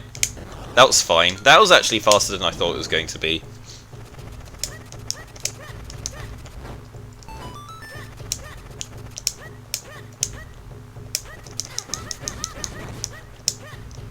Yeah, honestly, with this amount of health and remote bombs are such a powerful weapon. And those scissor beetles always block your sword swipes, so it's just good to use remote bombs to kill them.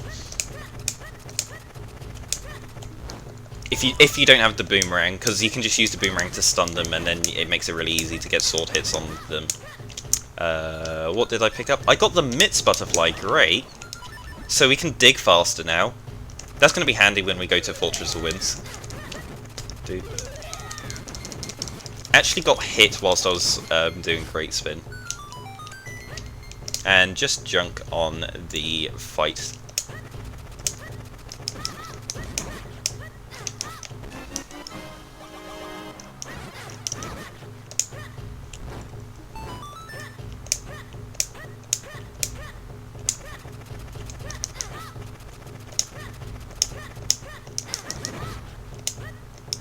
Get a heart from that pot. Immediately get hit and lose our sword beam again. Oh boy.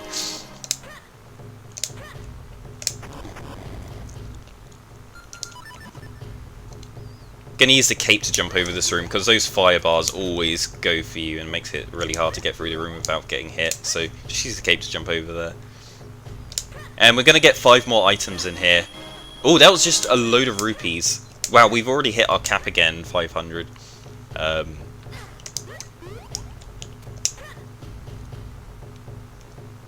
We're gonna do another fight with the scissor beetles. We're gonna go for round 2. Again, using the remote bombs because no boomerang makes this fight horrible.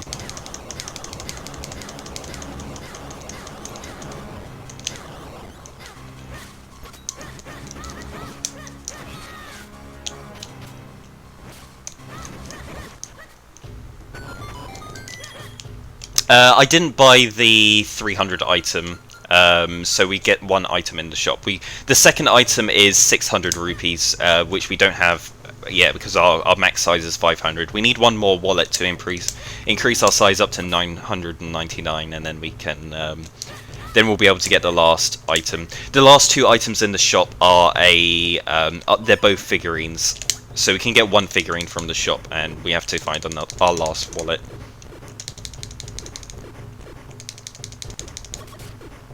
No, the boomerang's not actually required at all in Logic.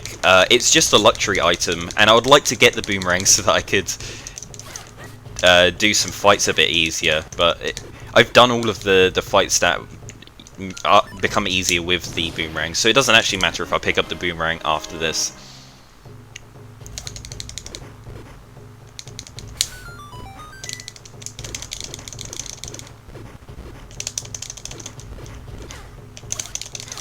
Dude, get lost. The pestos really are a pest.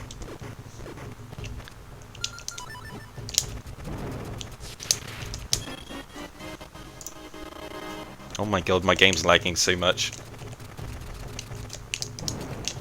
No! Don't fall in the water. Okay, we got a bomb bag. I'm missing... what I need to get is all figurines. At the bottom left corner of the screen, you can see there's a counter. I have 93 out of the 136 figurines. So this is like Triforce Hunt in A Link to the Past or Ocarina of Time. We need to get all of the figurines to be able to... in order to open Dark Hyrule Castle, the last dungeon in the game. Oh, I didn't do Great Spin again! That's both the Madapillar fights. You can do the Madapillars in one cycle if you use Great Spin, but I've just been lazy.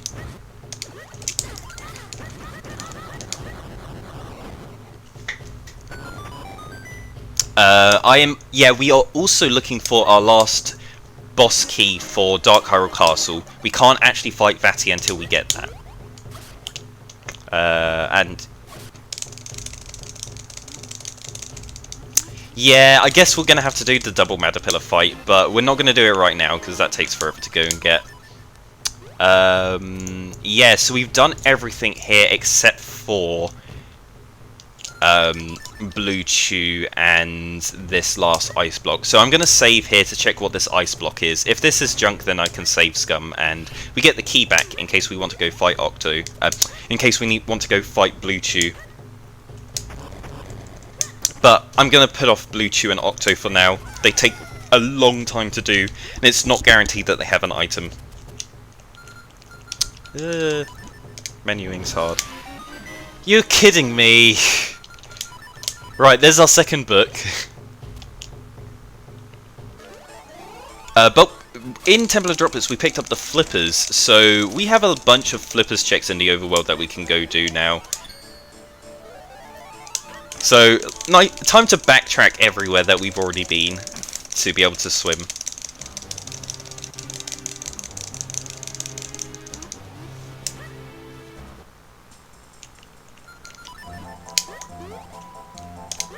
Ooh, I made the tricky jump. That's a bit scary.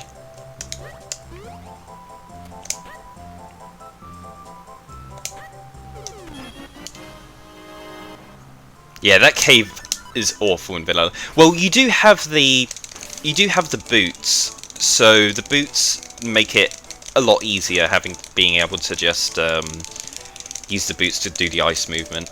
It's not too bad.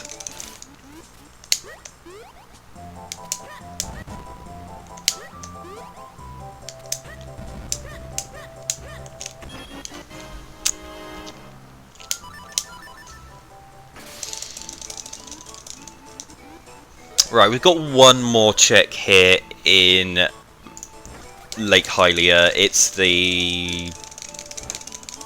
the sunken heart piece right next to the hut at the north here. And that was a kinstone. Which kinstone was it? It was Castle Wilds. Oh boy. Why did that not mark? Okay.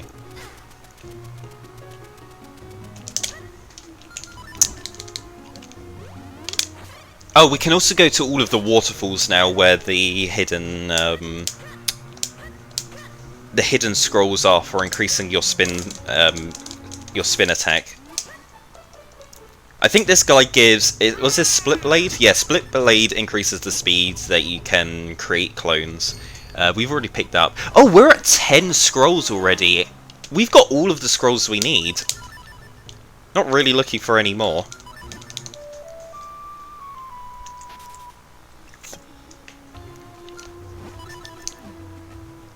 Yeah, we're going to definitely go into this cave here, because this cave is loaded. There's 6 items we're going to get here.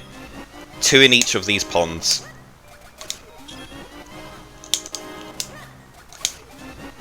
And that looks like our last bomb bag.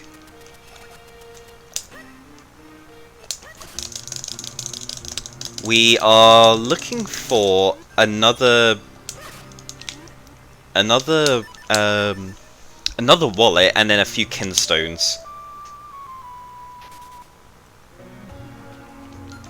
Let's go to this cave down here in Minish Woods.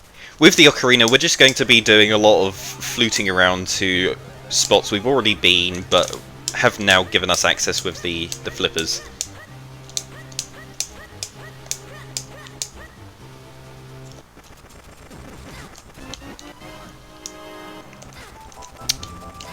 Getting a lot of figurines. We're 40 figurines away. Okay, 39 figurines away from the end. Yeah, we want to have a countdown when we've reached 10. We can start counting all of the kinstones that we have, the figurines we have left to find.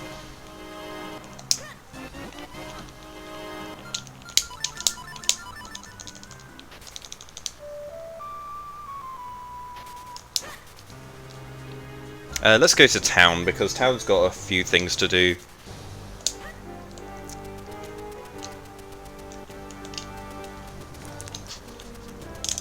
$38! Yeah, we're going to be counting for a long time. We've probably got an... how are we doing for time?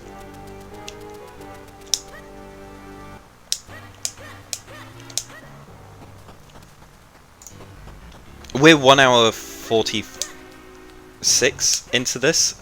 It's pretty decent time. Yeah, you're sitting at 145 right now, so you're...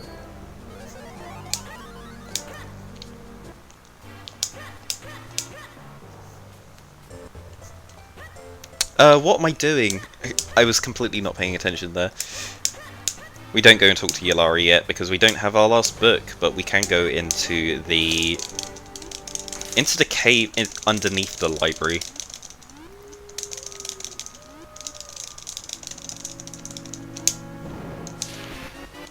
Okay, there's another trap. Luckily it was just a dust. The dust is completely harmless.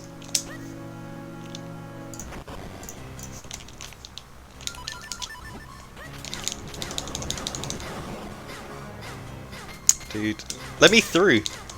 Okay. Taking a lot of damage off of that fight. And there's one last item in here, and it's hidden at the bottom of this waterfall. Cool, and that was it.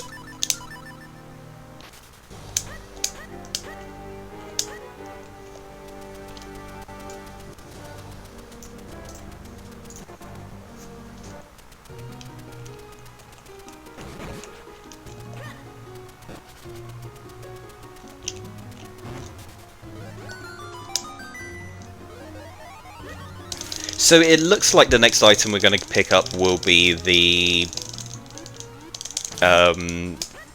Cloud Tops. No, not Cloud Tops. The Castor Wildskin Stone, because that will give us access to the Wind Ruins and... Oh, I need to go into the shop and buy the figurine already. Okay. So this one costs 300, and the last one is 600. We need one more wallet. And that is 100.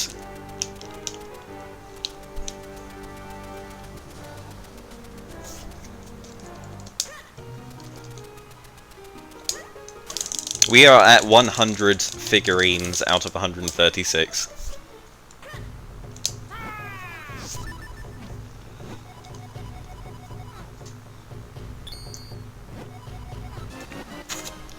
And is that it? That was a Cloudtops Kinstone, not a Castor Wilds. So there are 2 Kinstones left. There's one for Castor Wilds and one for Cloudtops. Gonna find out which one we're gonna get first. And that's going to basically determine which dungeon we're going to do first, either Palace or Fortress of Winds.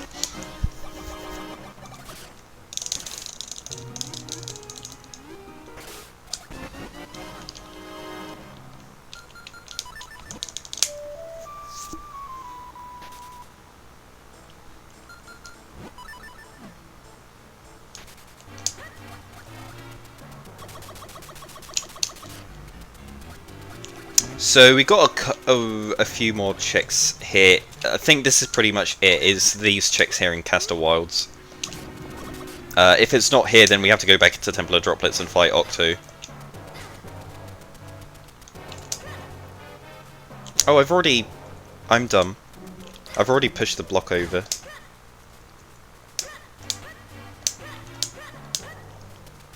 From go mode to end game, it does depend on how many dungeons you have left to do. If you have no dungeons left to do, you literally pick up go mode and you can go directly to Dark Harrow Castle. It's just under 20 minutes.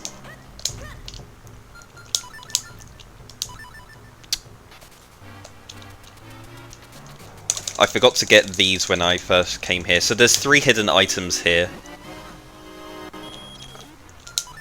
Right. All of the dungeons aren't required. All we're required to do is get all 4 elements and get all of the figurines and then get the items required to beat Vati. Which is 4 sword, and we've got everything else that we need to beat Vati. So it's literally just waiting for that counter to reach 136. And then... Oh yeah, we also need the earth element. That's the one element we're missing. We're at 3 out of 4.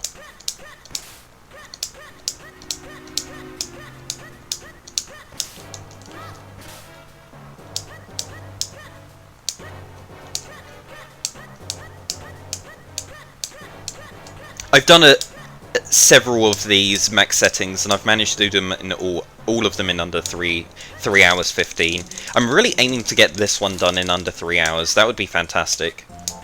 I haven't actually beaten the 3-hour mark on any of these max settings yet.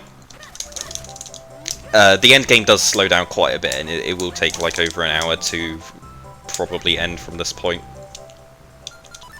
It does depend on where the last figurines are, though.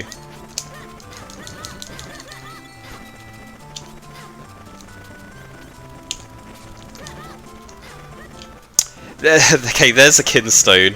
Of course it's in hiking spot. This is one of the worst caves that you can have items spawn. What was that? Was that Cloudtops? Yeah, that was Cloudtops. So we're going to be doing Palace of Winds first before we go to Fortress of Winds, which kind of sucks because we are missing one small key for Palace of Winds, whereas Fortress of Winds, we have all of our keys, so we would have been able to full clear Fortress if we got that Kinstone instead.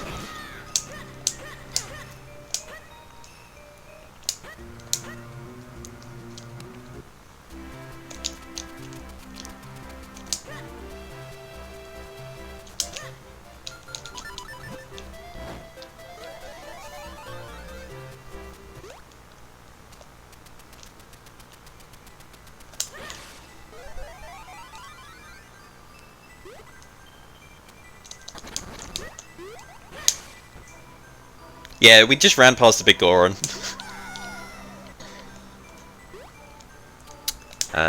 So we're just going to finish up these fusions. We left the 4 closest ones to do, and then we can go up to Palace of Winds. We'll also get a bunch of checks done in the Wind Tribe before we get into Palace of Winds, which is pretty nice. Nice jump.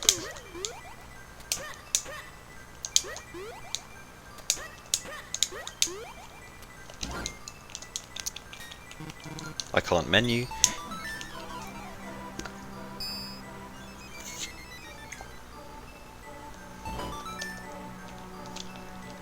And we're just going to quick warp here because it's quicker to do the last 2 checks when we've reached here.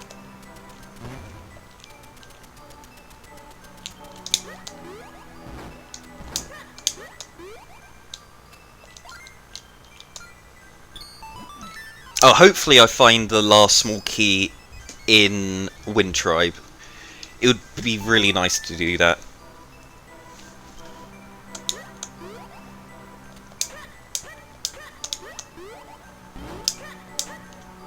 Let me through. You can't actually walk between her and the thing there. Okay, right, that's all the fusions done. Let's go into the Wind Tribe and see what we can find.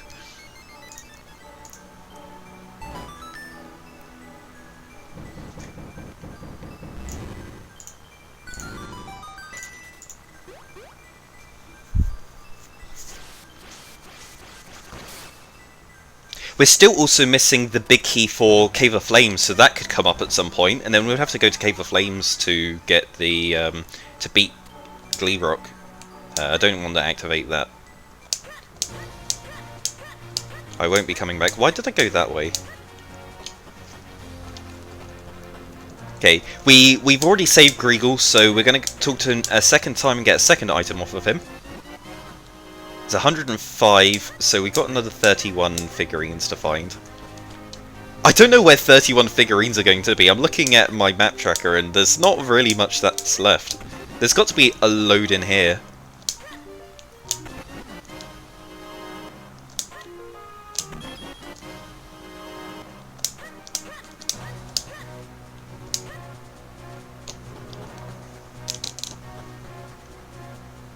We also need to get a bunch of heart pieces as well. And we're getting maps as well. Again, because we're playing on Key Sanity, all of the keys are randomized, and the maps and compasses are also getting randomized.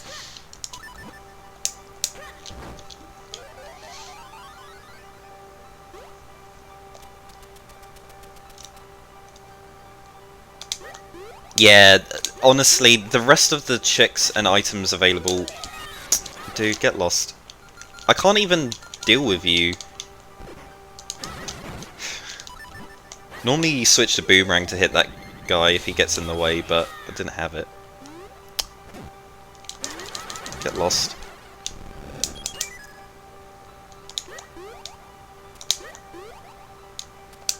Yeah, so Greagle has been fixed in the randomizer to make sure he never dies. So you could complete Cloud Tops and then go and save Greagle for the first time. And yeah, it's just impossible for him to die. If you're not aware, in the vanilla version of the game, if you don't save Greagle before your first trip up to Cloud Tops, then he permanently dies and locks away the light arrows from being able to be acquired. Okay, let's try and get this fight done first try.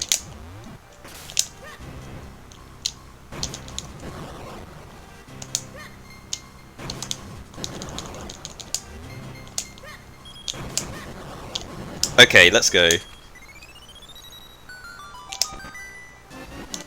There's the last Caster Wildskin stone, so... Ooh, I don't know if I want to leave now and go... do Fortress of Winds before I get my last small key here.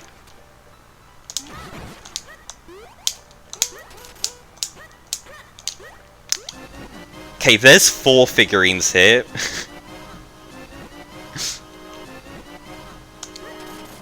It's a bit of a jackpot spot. We're at 11 T1. 11 T1 figurines.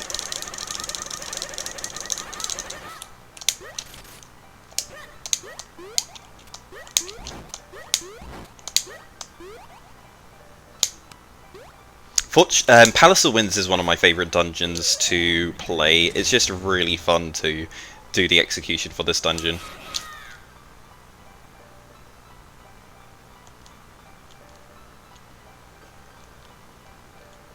A lot of people playing it through casually their first time probably hated this dungeon because you can get turned around and get really lost, but execution-wise in both the randomizer and the any percent run, it's such a straightforward dungeon, and it just comes down to pure skill.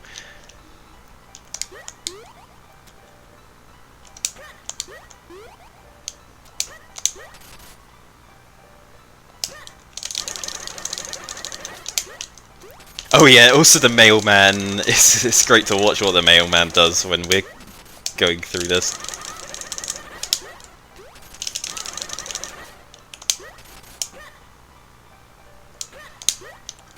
So we're going to skip the pot push puzzle. We can see what the item is later on and come back for it. I will be breaking this dungeon up into 2 parts. I decided that after I get to the halfway point, I'm bailing out and I'm going to full clear Fortress of Winds, and then I'll come back and do Palace afterwards, because it's probably going to be my last key there.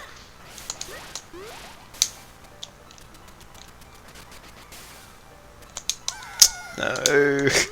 First major mistake of the dungeon. Big oof.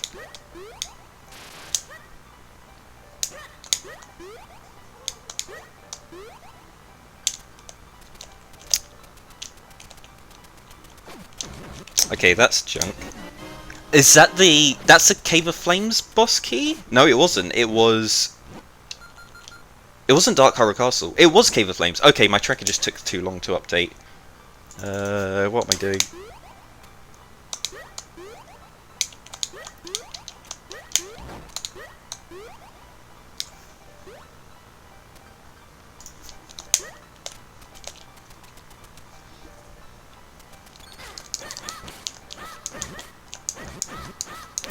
I've messed this fight up.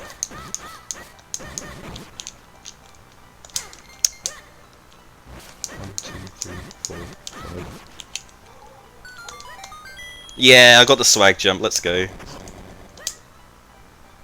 Do OG, no! That's a glitch, that's cheating.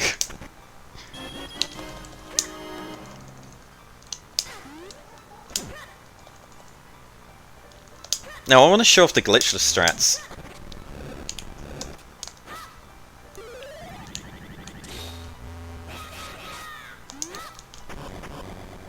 Nice. The skeleton killed my clones for me. Oh yeah. Oh no, I messed this up. Wait.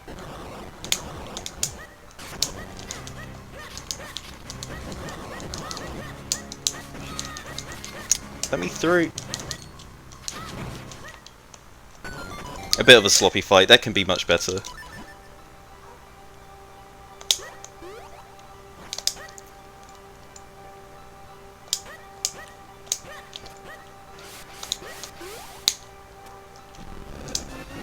Oh my god! No! Are you kidding me? That's one of the worst locations in the game, is the fan loop. And we just got the last book there. Right, what does Yellari have? So Yellari's the yellow Minish in town, and when we get all of the books we can go and speak to him and get an item.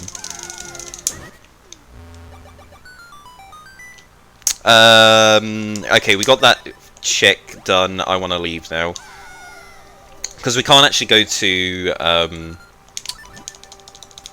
Georg right now, because we are missing a small key.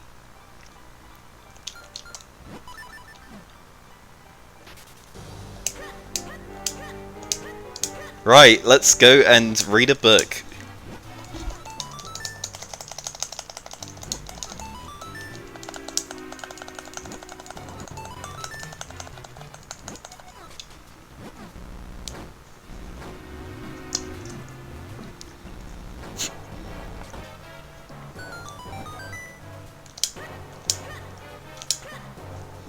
Oh right, what is Yellari going to have for us? I already made my way to go see him once. You immediately know you messed up because when you go and try and talk to him, there's just like an empty book next to him, and it's like, oh no. Right. Oh, Yellari had the bloopy for us. Okay, it is Fortress of Wind's time.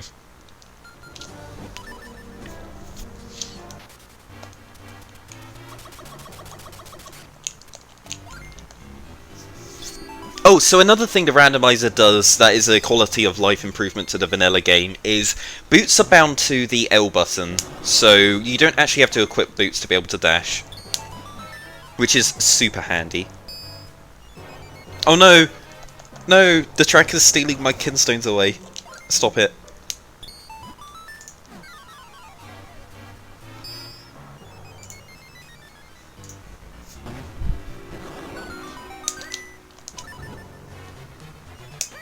Okay, there's the kinstone. I forgot to equip remote bombs here as well. There's our force sword. Okay, good job that I came here.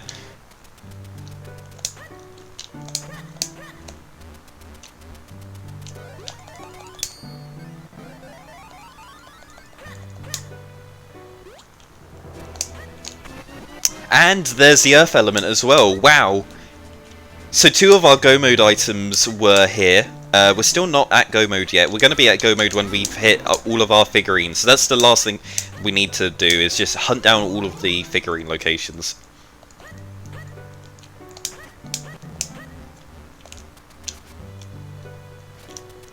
We have everything we need to full clear this. There's our first boomerang.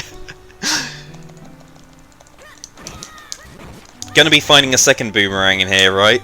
This is where both of our boomerangs are hidden.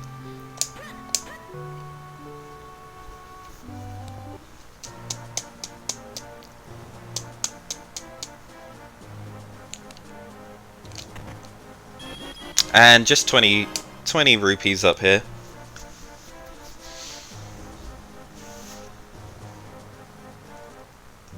Hey, we don't call this area Fortress of Go Mode for no reason.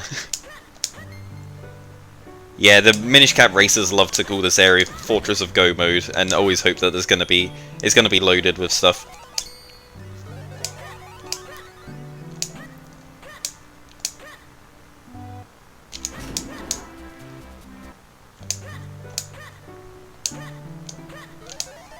I would say, like, well over 60% of seeds have a sword somewhere here.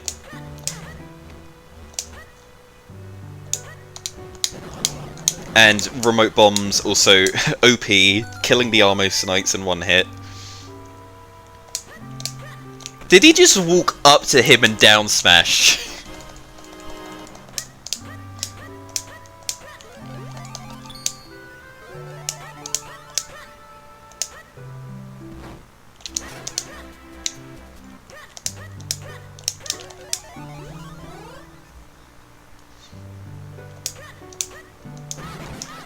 Cool, and we've got all of our sword scrolls, so this area becomes really easy to kill everything because we got Rock Breaker and Dash Attack, so we just dash through all of the rocks and it's just so easy. Yeah, no bow, just find it in Fortress.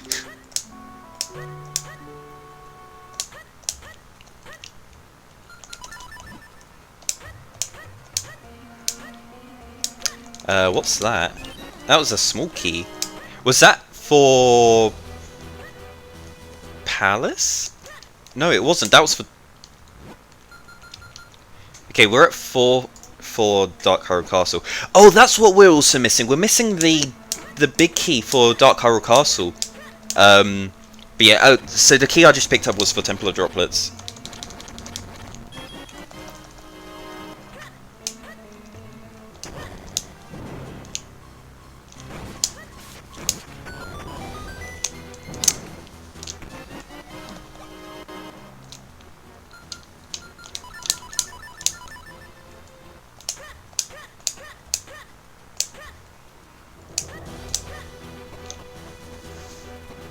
Oh, but if Dark Hyrule Castle boss key is in Dark Hyrule Castle, that's going to be awful. I've done a lot of these seeds, and we've always had Dark Hyrule Castle small key much earlier than this point, so I hope we get it before we go into Dark Hyrule Castle itself. Hopefully it's here. If it's in one of these rupee spots, that would be great. So I came to the left-hand side of Fortress first, because there's just a load of rupee spots here. Okay, that looked like Palace. And there's a figurine as well. We shouldn't... I kind of want to get all of these heart pieces, just to see how many heart pieces we can get.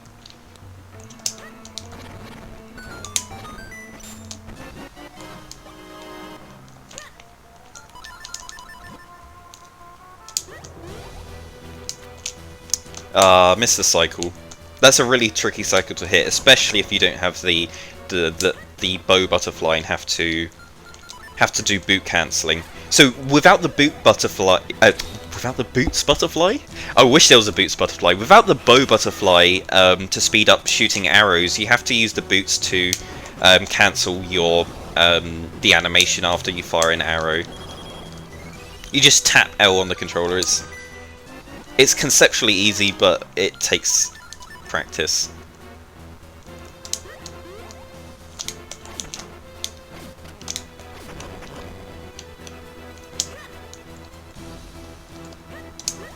Oh, Boots Butterfly, start dashing faster. If you start dashing faster and also got to dash dash faster itself, then that would be great. I forgot to save there and do a save scum, but it's fine. Oh, I forgot to also equip. I am messing up this fortress execution.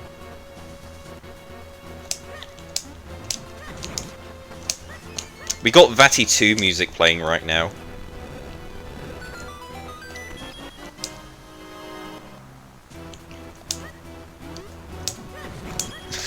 Boost Butterfly will let you turn. Or what, A Link to the Past style, where you're facing one direction, you activate the boots and then turn after you've done that, and yeah. Really hoping for that.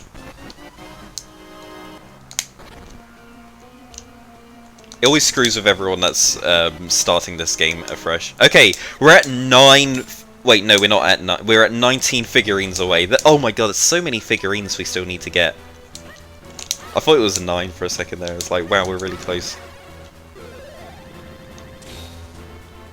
I can't count. Oh, we're $28 away from the Vati 3 incentive without the lantern. Yeah, so if we meet that incentive, then I'm going to have to do the final boss, Vati 3, without using the lantern. And there's one stage where you have to fight him in the dark, and it is a bit tricky without having to do with the lantern. I'll probably have to do that a couple of times. Dude, I am too late. Oh, I want to save before this as well, in case this is junk. No, it was a figurine, so I wasted time on both of these.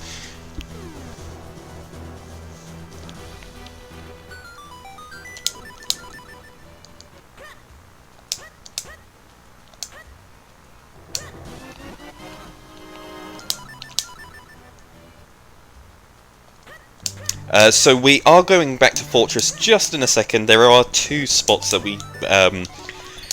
we skipped on the way through the Wind Ruins, just because it's faster to do it this way round.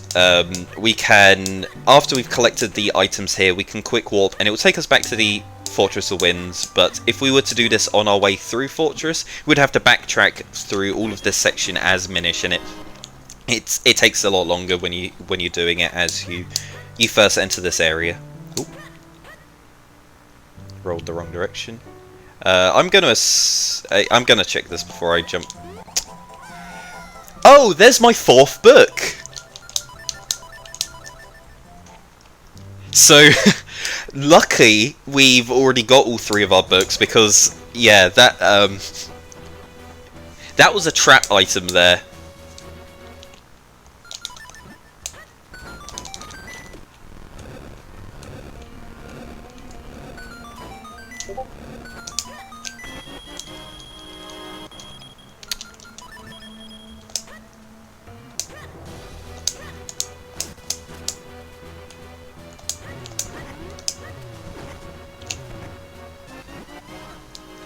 Yeah, book go mode. Let's go.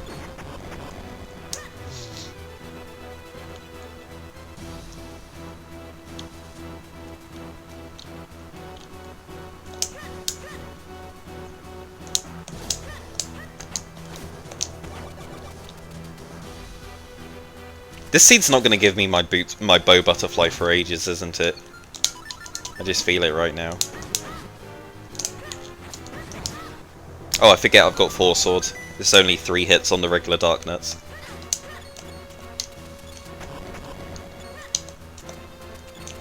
Nice. Getting through those blades without getting hit.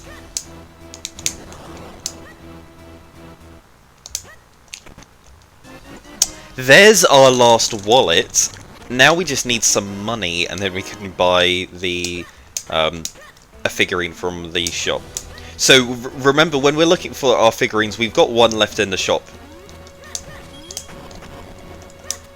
So we're only actually looking for 15 more. I forgot to... yeah, I wanted this equip.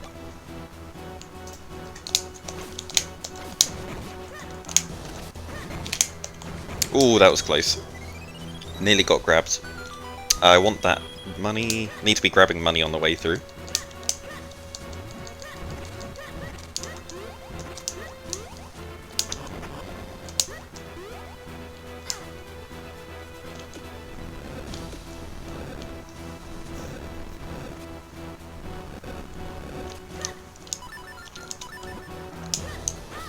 Oh, didn't get the roll attack there.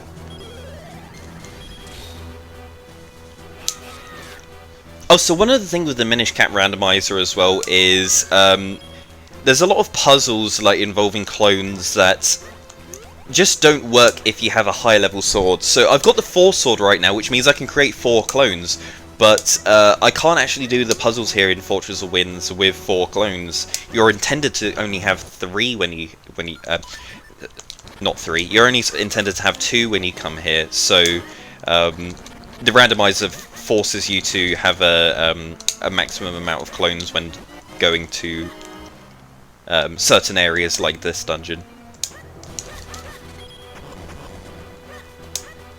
Oh yeah, when I say the number of clones, I mean the number of links. So it'll be you're intended to have 1 clone, which means that you have 2 links. No, dude, I got grabbed. When did they go up the top? That's so rare. They normally stick around the bottom instead of... No.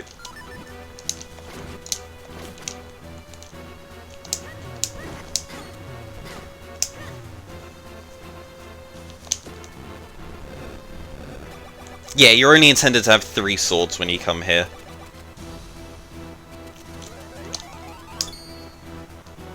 So we got one last chest here to... well, it's not even a chest, it's an item that's going to drop down from the ceiling.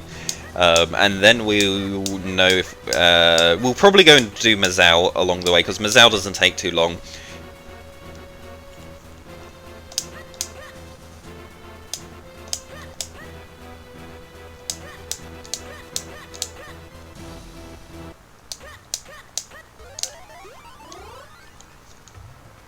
Right, what is dropping?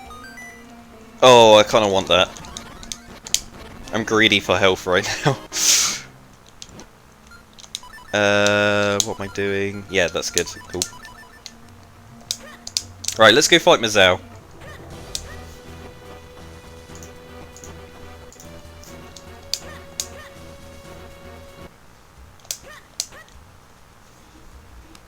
Yeah, there's 14 figurines left. We know where one of them is.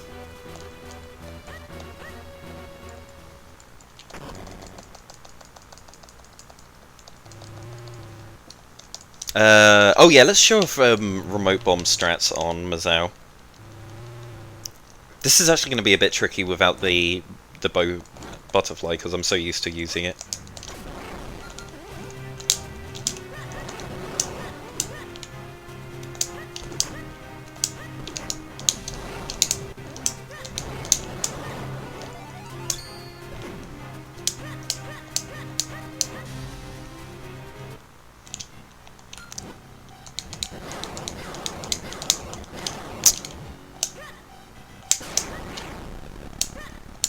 A little bit sloppy there.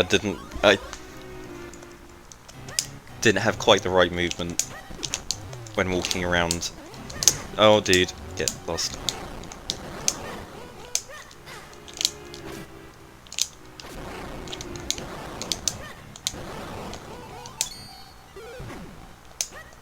This is a super sloppy remote bombs. You can normally do this much faster.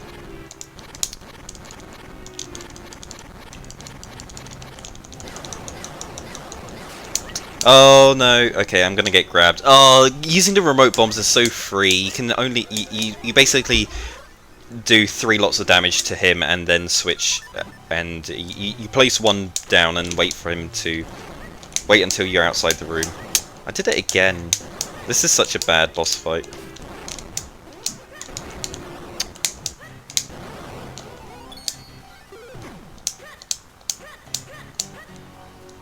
Yeah, welcome to this casual let's play of Link to the of Minish Cap.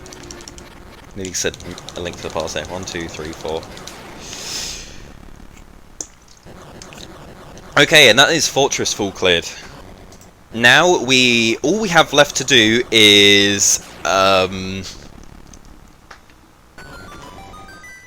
we have the bosses of Templar Droplets. Okay, that was a Dark Horror Castle small key.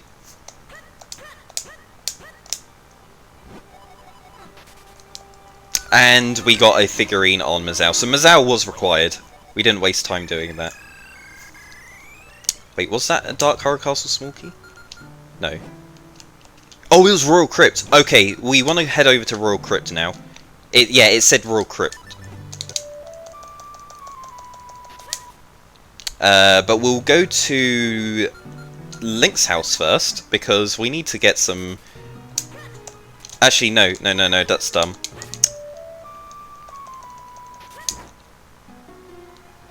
We're going to go to the school garden first, because we know there's some money there.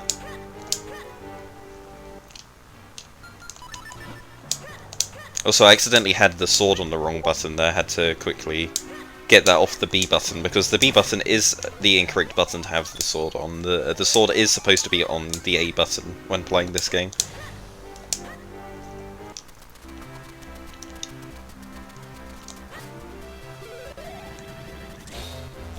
Dude, okay.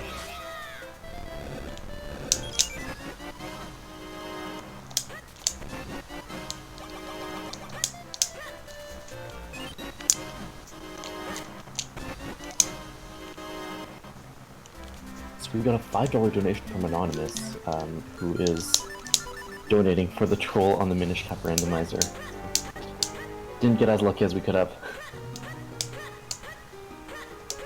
And that puts us at, can I do math, $22 away for the Body 3 without the lantern.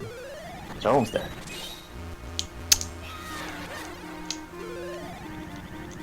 Messed up creating clones there. Yeah, why wasn't Sword on A or B a bid war? Because everyone would do Sword on B, and then I would have to... It would just be so painful for me having to play this game with Sword on B. Because it's completely different to how I'm used to playing this game.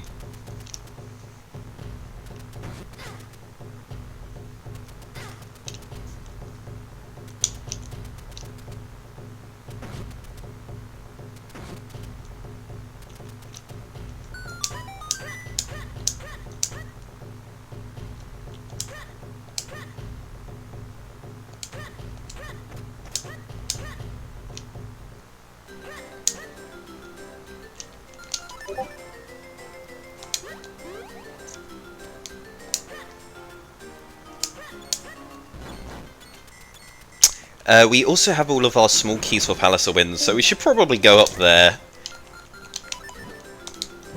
Oh, you know what this music means. This music is indicating that there's gonna be a whole lot of nothing on this spot here. Just to troll. Yeah, it looks like we're doing all dungeons. What is on here? Oh, it's a figurine! Okay! Right, so we don't waste time coming back to Crypt.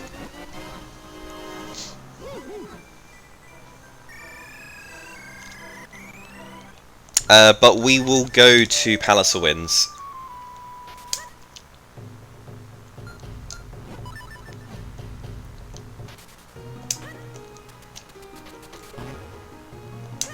Wait, where am I going?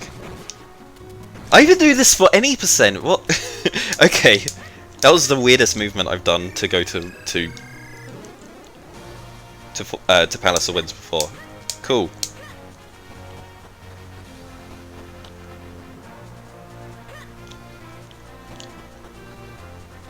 Right, we've already done the first half of Palace of Winds. We have all of our small keys, so we're just going to go through the blue warp and then do the second half of Palace of Winds. Anyone who does any percent or has seen any percent run you're used to the first half, and it's just the second half that you skip in the run.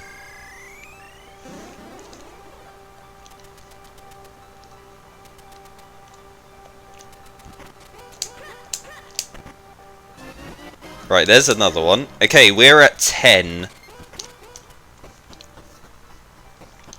10 more figurines.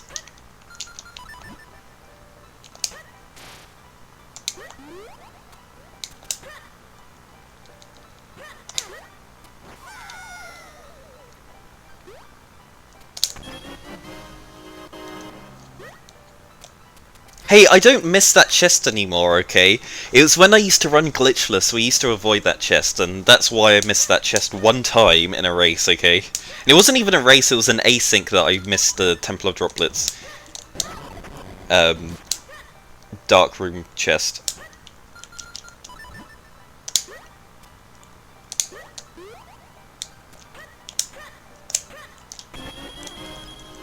Hey, we're at 600 rupees now, so I can go and get a figurine.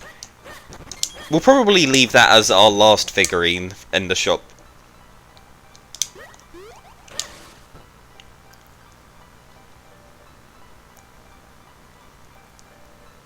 Yeah, I know, I miss it once, and then it becomes my compass. Okay, we're gonna see what is on Pop Push Puzzle. No! We're gonna have to go back through the dungeon to get to Pop Push Puzzle and get the figurine that's dropped off of the item there.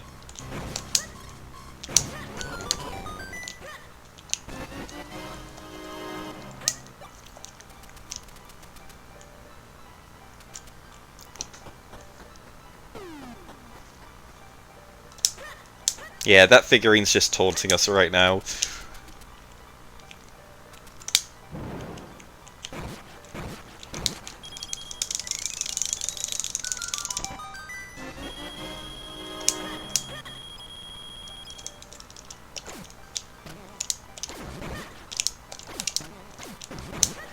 Okay.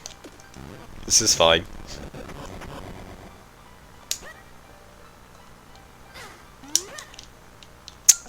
We also knew the... Wait, actually no, I don't want that equipped. I wanted to keep the bow. We knew the heart piece here was junk, it was just some money. We're gonna do the swag jump. Nice, got it. Missed that shot, it's there. Yep, cool. Fire an arrow at a switch that is off screen so that we can go and open this chest. Right, that is 8 more. So in actuality, we're looking for 6 more figurines. We know where 2 of them are.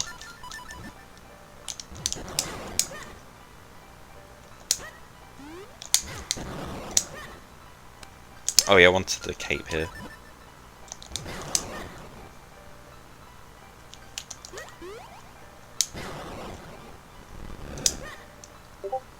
Right, just a handful more chests here.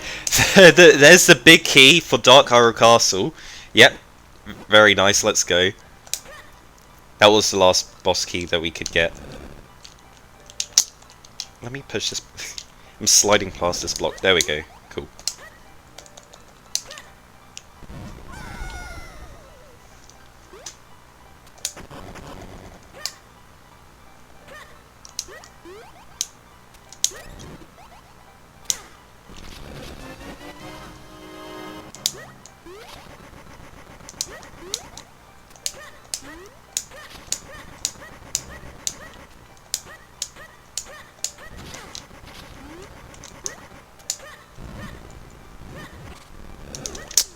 Wanted to switch to sword here.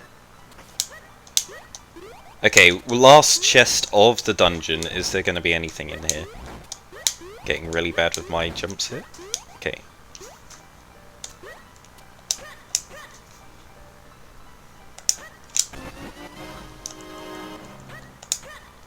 Yep, there's another figurine. Loads of figurines at the end of Palace of Winds. Very nice.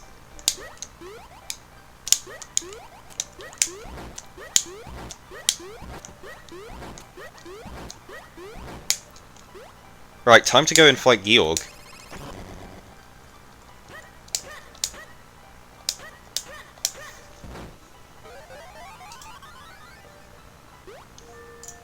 Oh boy, lovely, great music to fight Georg.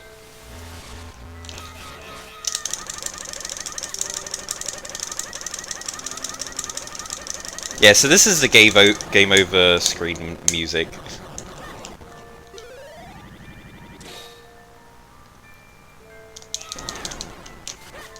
Oh, I messed it up.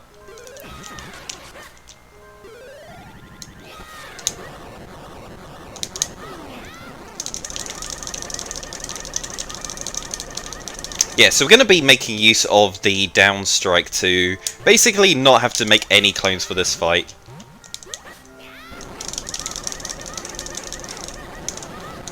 Because creating clones makes this fight inconsistent, because he fires up a bunch of orbs and you have to dodge with your clones, whereas if you don't create any clones, then, you know, they can't break.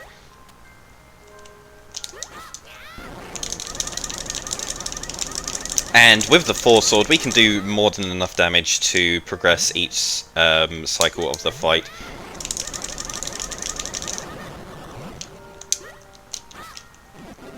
With Downstrike, the Force Sword, and Great Spin Attack, Georg turns into a complete pushover.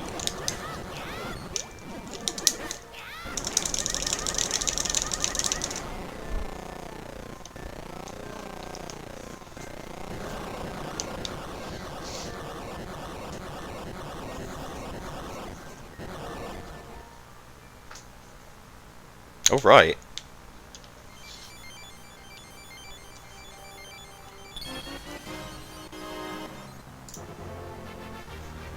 Right, well, unfortunately we didn't get anything on the element item that he gives, but what about the heart container?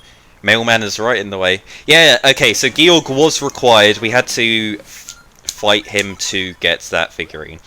And now we go back into the dungeon to get one more figurine. We're 5 figurines away now. This is going to make it 4. Dude, really? You didn't jump?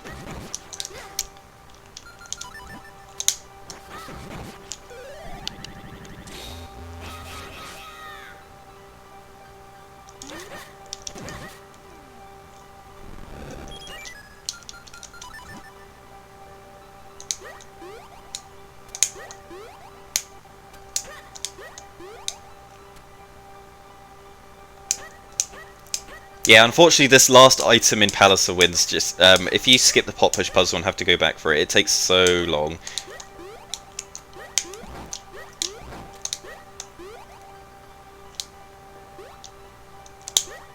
Oh, what am I doing? Okay, I completely messed this jump up, and yeah, thought so. I was not paying attention to what I needed to do for the cape jump there. I haven't fought Octo yet.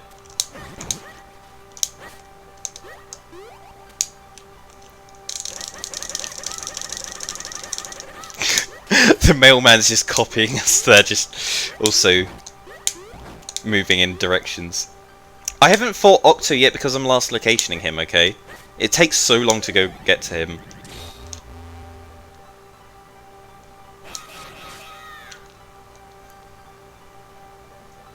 The real question is, yeah, are we going to see Octomanip? Are you kidding me? Did it actually do that? I haven't had that fail in a very long time. Normally you can walk through those skulls if you walk in the correct pattern.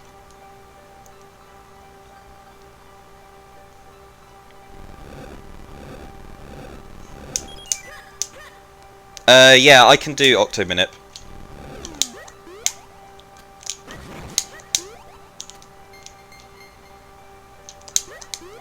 I mean, we do exactly the same movement as Toadsmanip. And it's pretty fairly consistent. Unless I was using the RNG counter and it was basically consistent as long as, you know, you didn't stand in completely, like, terrible positions. But if you do generally the same movement, you get the same range of RNG values. Like, I got it 5 times in a row at one time in practice, so I would say that's pretty good. I don't think it's anywhere near as consistent as for, like, the JP Minip, but EU Minip's okay. I think it's really hard to hit in a run, in a race. Okay. Right, we finally got that figurine.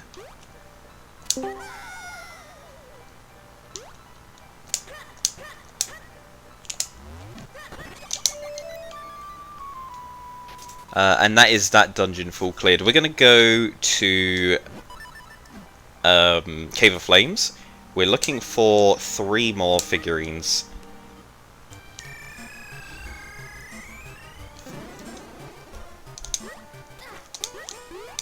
Oh, yeah, of course we've got this music playing. I'm still missing the bow butterfly as well, otherwise I'd do bow strats, but bow strats are on this fight are... I think they're too hard if you've got the boots and no bow butterfly, because it's just so precise.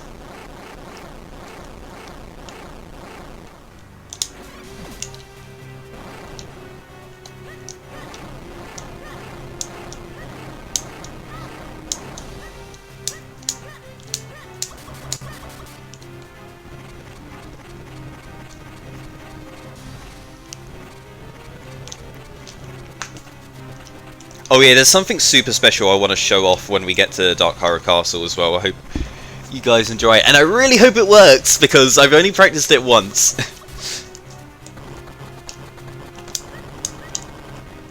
Yeah, it's still 8 hits with the Force Sword, it's exactly the same. Dude, why is his head like that? Oh my god, I'm getting absolutely trolled here. Right, that sucks.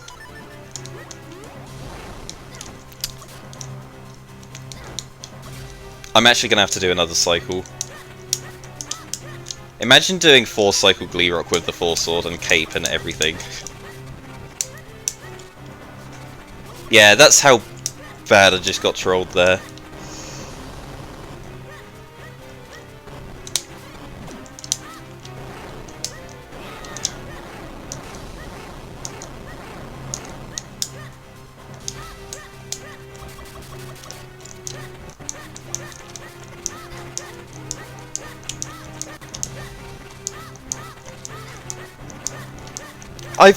I thought I have a fairly consistent pattern that I do in the Georg fight, the Glee Rock fight, which makes him fire in the right direction, but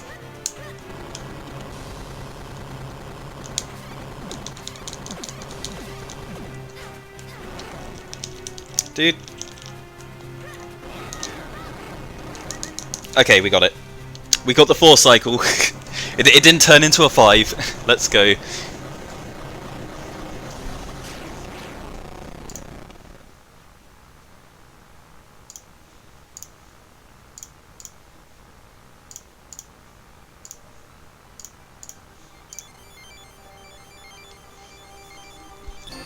Right, there's another figurine. We're looking for 2 more. We know where one of them is.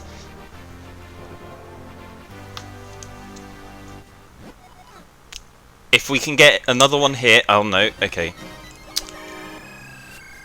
We do go through the green warp here because it takes us outside, and then we go and check Malari.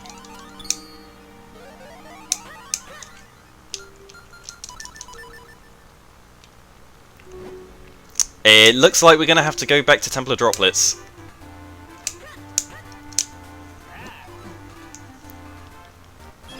Oh my god. Okay, yeah, so we're missing 2 figurines.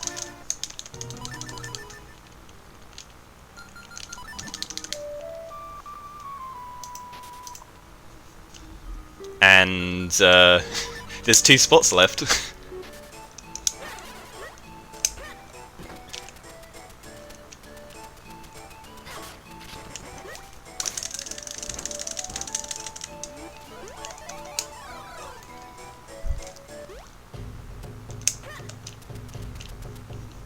So yeah, we're pretty much guaranteed now to get a figurine on the Blue Chew and another figurine on Octo. So we're going to spend 10 minutes here doing these. Yeah, this is turning in to 100%. I've literally got no other locations to do other than these 2.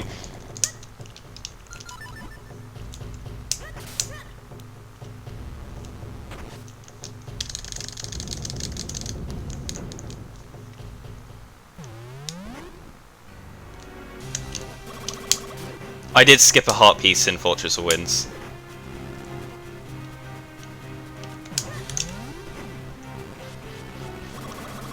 No, I'm not saying this is a bad seed. I'm saying this is, you know, this This is a pretty average seed, actually, having to 100% it.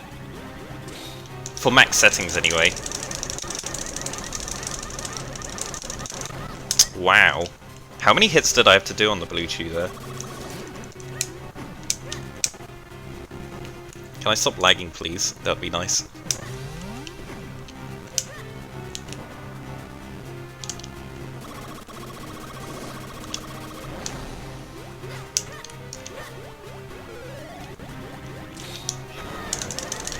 I just do the spin attack there because it's got a long duration, so I don't need to be precise with the timing, but it doesn't speed up. It just counts as one hit, but I'm getting the one hit in as he drops, and yeah, and also because I'm hitting him when when he lands on me, it negates the damage.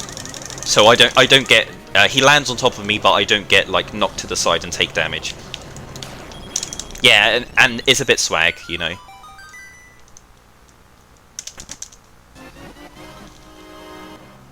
Oh god. Right, okay, we're going through the long way to Octo now.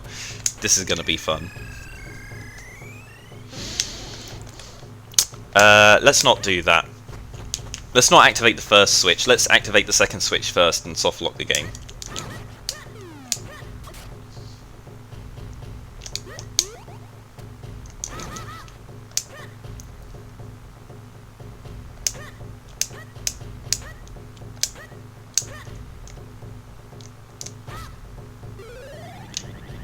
Oh yeah, we're gonna do the double Caterpillar. Let's try and get a double. I've only ever got one double ever in all of the time I've been playing Rando.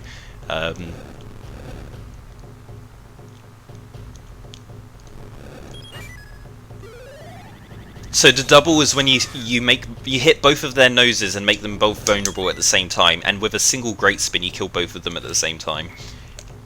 It's super hard to do because you need to get good RNG of their patterns and their movement.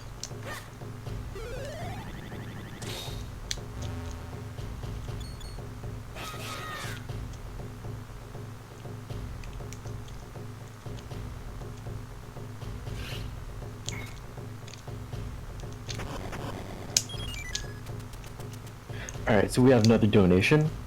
Mike Ski, who's one of the developers of the randomizer, actually, donates $30, and that is actually going to close out the Body 3 without a lantern. Nice. Right, I'm going to enjoy doing that.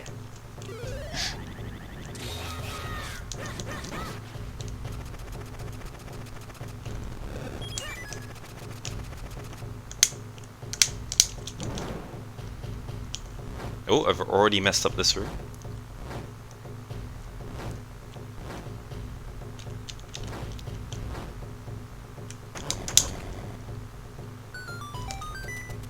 Yeah, so this is why we left Octo to last, because there's just so many of these rooms that you have to do only to fight Octo, and there's just no items here along the way. It takes 5 minutes to get through here and get to Octo.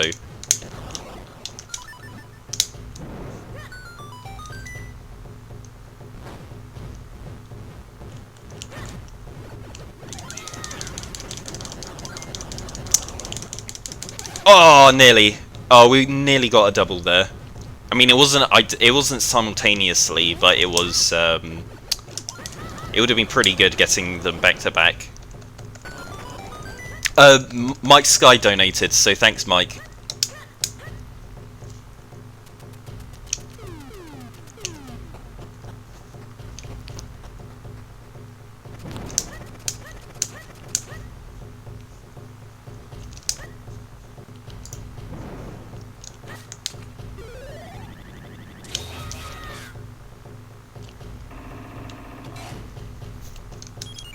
Alright, so we hit the first switch, and now we're going to go... no, we hit the second switch first, and now we're going to go hit the first switch.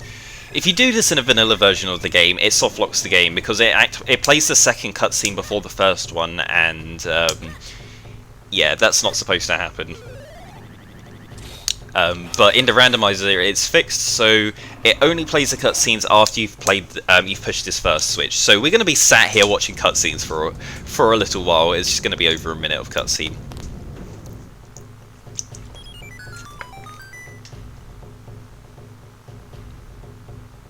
I think just under a minute.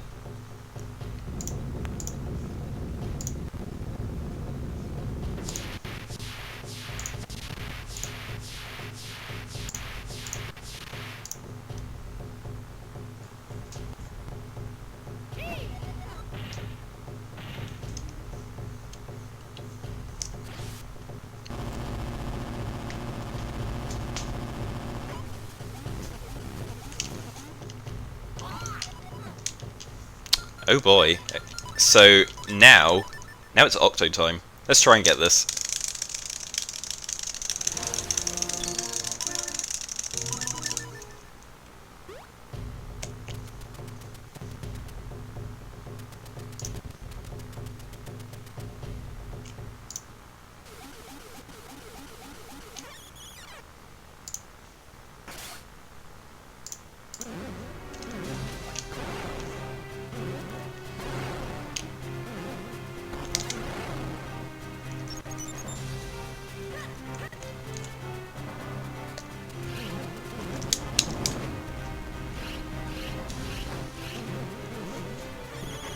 So the movement I'm doing here is to do an Octo minute. Okay, we got the shield. The rock fell in the right position there. That is a good tell. And Octo is moving in the right way as well. This hopefully should work out.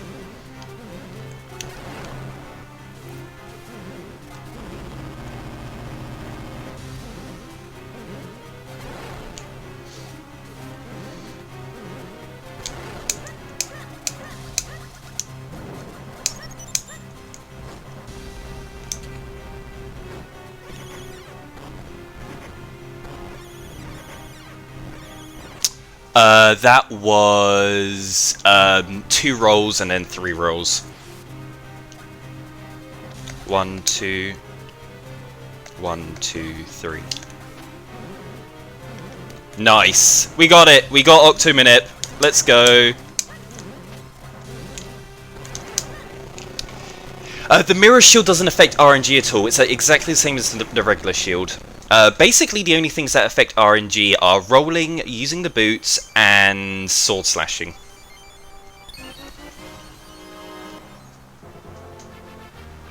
Oh, I forget there's 2 items on Octo.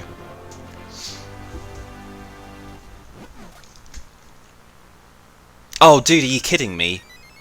What am I missing?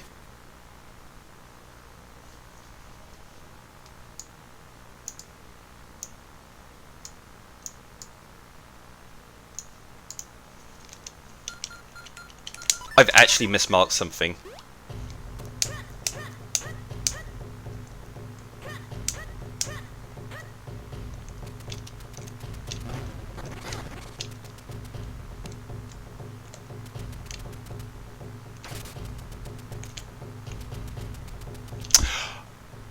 I never got the roof chest. Wait, I did, right? Hold on. Wait, we're gonna check this out.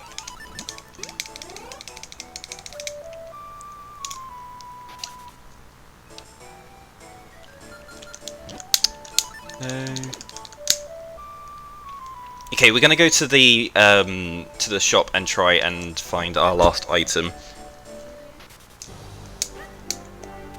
I think I missed getting an item in the shop.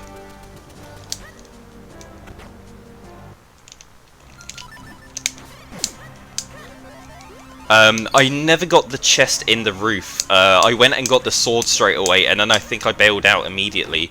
Yeah, I left the roof chest. So I'm gonna go get that.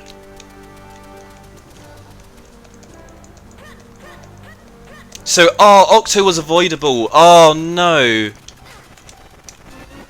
There it is. If I didn't skip that chest, we would have saved, like, 6 minutes. Oh. So, yeah, rip sub 3. Okay, and that is the last figurine. Wait, what? Excuse me. What? Speak. Okay. Oh, I think if you mash R there, you can drop the item whilst you're speaking to him. Okay, but we've hit go mode. We did the Octo DLC. Yeah, so what are we doing on time?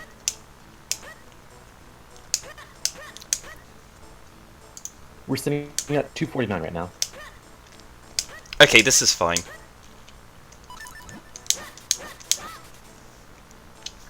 So since we're in go mode, and we're actually, unlike in the regular version of the randomizer, where you would have to go through the entirety of Dark Hyrule Castle and make sure that you get all of your small keys so that you can find the big key, we already have all of the keys, so we can do Dark Hyrule Castle in about 10 minutes.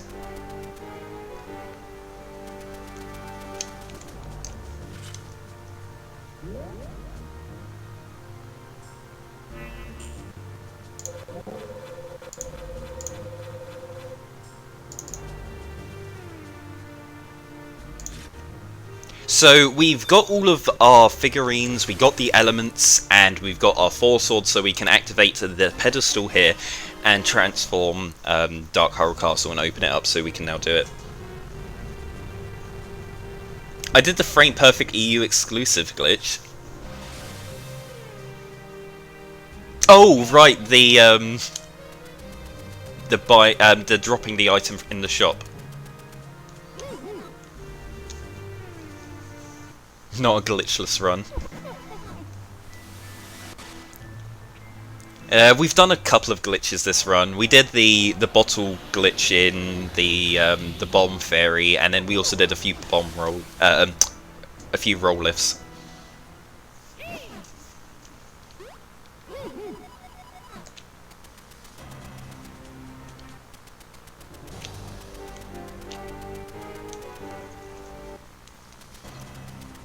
Save the animals is in the lead. Okay, we'll make sure to save the animals this run. The animals being those,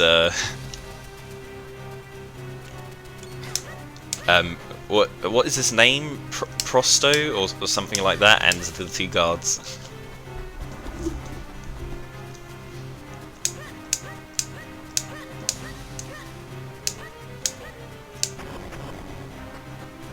Oh, he's not the mayor. He's the mayor's in town. He's like an advisor to the king. Dude, did I actually mess up that bomb through? Yeah, no, the mayor's the guy with the big bushy eyebrows that's in town. I did it again!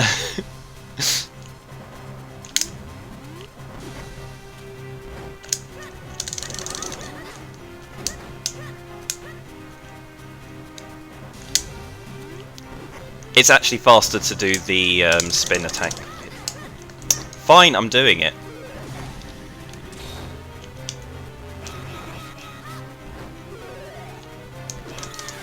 Dude, what am I doing? What am I doing? I'm throwing so hard right now.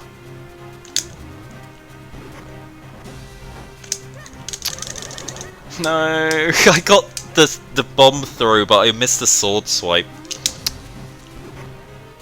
I think this is gonna fail. Yeah.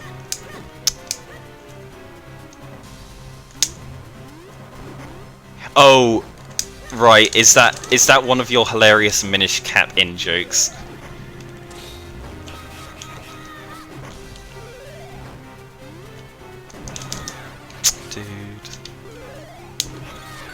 There we go, finally. Just like 10th try or something. I'm practicing that again. I used to get it every single time with no practice, and I've been messing it up this week, and I don't know why. I need to practice it hard.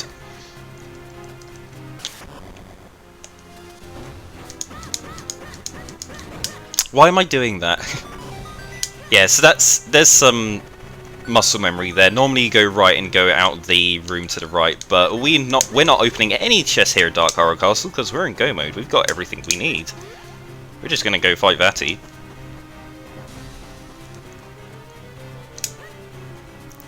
Yeah, I'm guaranteed to do Vati 3 lanternless less times than that room with the bomb.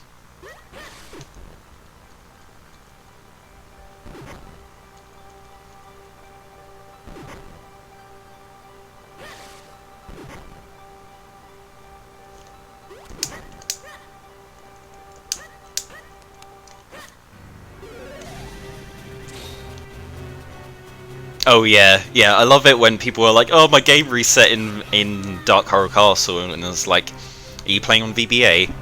You're playing on 14-year-old software. There's even a warning when you start up the randomizer that is a big blue screen that says, warning, you playing on this emulator will not work. Please use a different emulator that isn't 14 years old. So, yeah, if you ever want to pick up the Minish Cap randomizer, don't play it on VBA, it will crash. And it even crashes on the pedestal, so you can't even get here unless you have open Dark Horror Castle.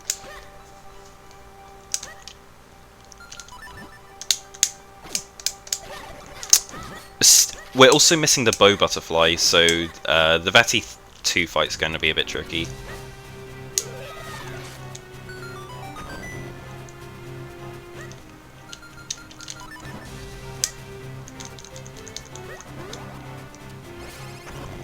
Imagine not killing those guys, just jump over them and skip them. Oh, I'm not doing what I thought I was going to do. Okay, don't worry. It's fine. Right, so I've been practicing and developing a Dark Nut Minute for EU, and I have a version that's working, but I'm not going to do it now because I already opened the door. Instead, I'm going to show this off. You can bonk there and activate both cutscenes at the same time. No, you turned.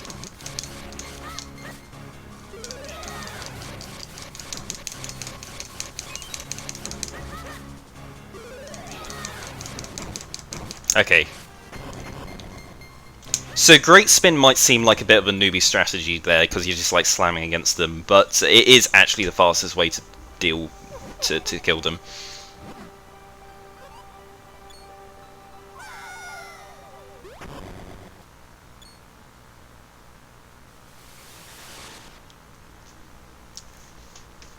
Manip is still faster. It can be like 10 to 15 seconds faster if you get it first try.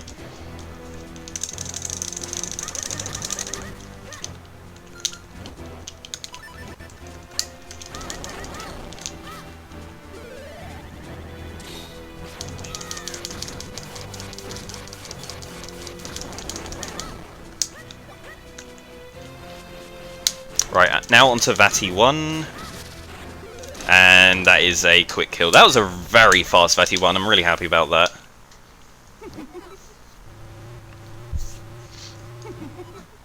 Yeah, BizHawk is what I'm using right now, and it's recommended because there are lots of Lewis scripts that will only work on BizHawk.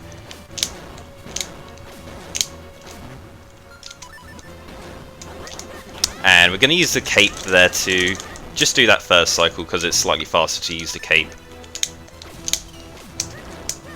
Oh, it's the right side, okay.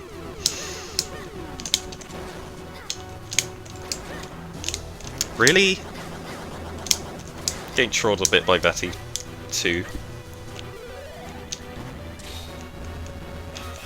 Please move. And again. No! He stopped moving. No. Oh. Can he not stand on the tiles? Vati 2 is such a awkward boss to fight. He's not difficult, it's just he likes to get in the way and not play nice. But if he plays nice, he's like one of the... He's super fast and easy to do. No! Oh my god. And then, yeah, that happens. This fight is much easier than normal because we are also using fast spin attack and fast charge, so it lets you just get your coins up really fast. And then, yeah, we got the triple there. Not the fastest Vati 2 I've done, but it's fine. Okay, we're going to go on to Vati 3 now, the final boss fight.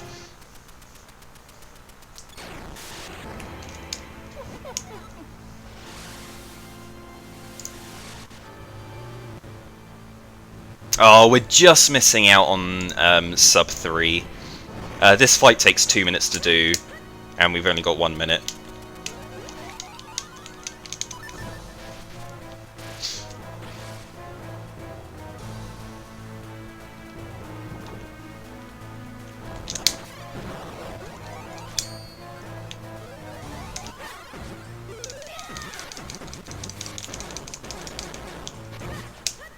Okay, so the next arm that we have to fight is that room, but in the dark, and we won't be able to see where Vati's arm, well, his vulnerable eye is. Normally we'd be using the lantern here to see where we have to go, but we're going to be doing this lanternless. Oh, is he right in front of us? No, he's not. Okay. Right, where is he? Okay, we found him. Right, we got it first try. Let's go. That was close. If we didn't manage to find his sound, we would have had to do the fight again.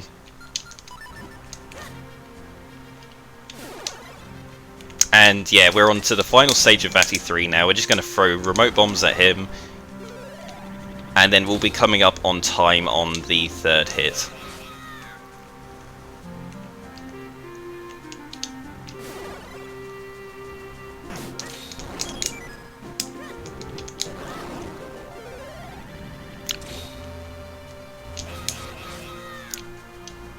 Alright, final cycle.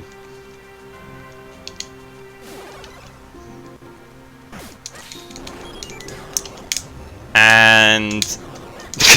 time. Missed the remote bomb at the end, had to sword slash him. And we got the visual bug! Wait, what? We got the visual bug. Rando thing? I've never seen that. It must be a rando or an EU thing.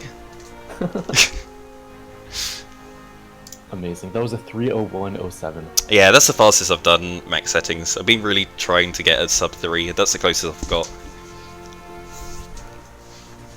It was all Octo. Yeah, it was Octo. Octo wasn't required, and I can't believe I missed that chest.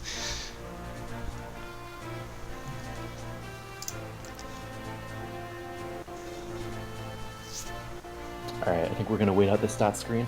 Yeah, we're gonna go to the stats screen. I mean, I did everything. I did all of the bosses, so I've got nothing else to do. I could go through Dark Hyrule Castle.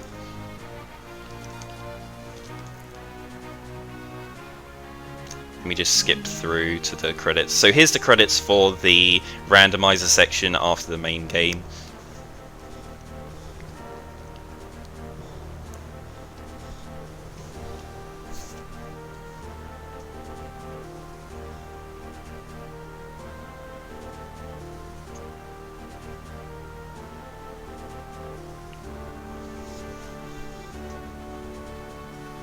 Alright, and yeah, that is the final screen. We were missing a bottle, so the bottle and the bow butterfly must have been in Dark Hyrule Castle. And a heart. Yeah, and a heart. I think we were missing 3 heart pieces, and I think I did skip them around the overworld. We weren't 100%ing this. The in-game timer counted it as a sub 3, but we go by RTA time. Because, yeah, the time difference is from doing save scums. Okay, yeah.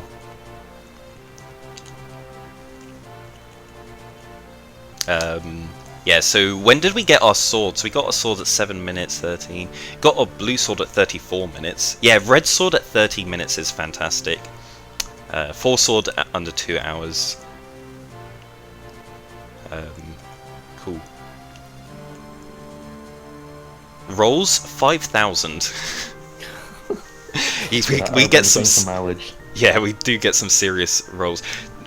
Time spent rolling was 23 minutes. Yeah, 26 bonks. We do a couple of intentional ones, but I think a lot of them were unintentional. And 82 quick warps. Yeah, so we really get our we really do make use of the quick warps.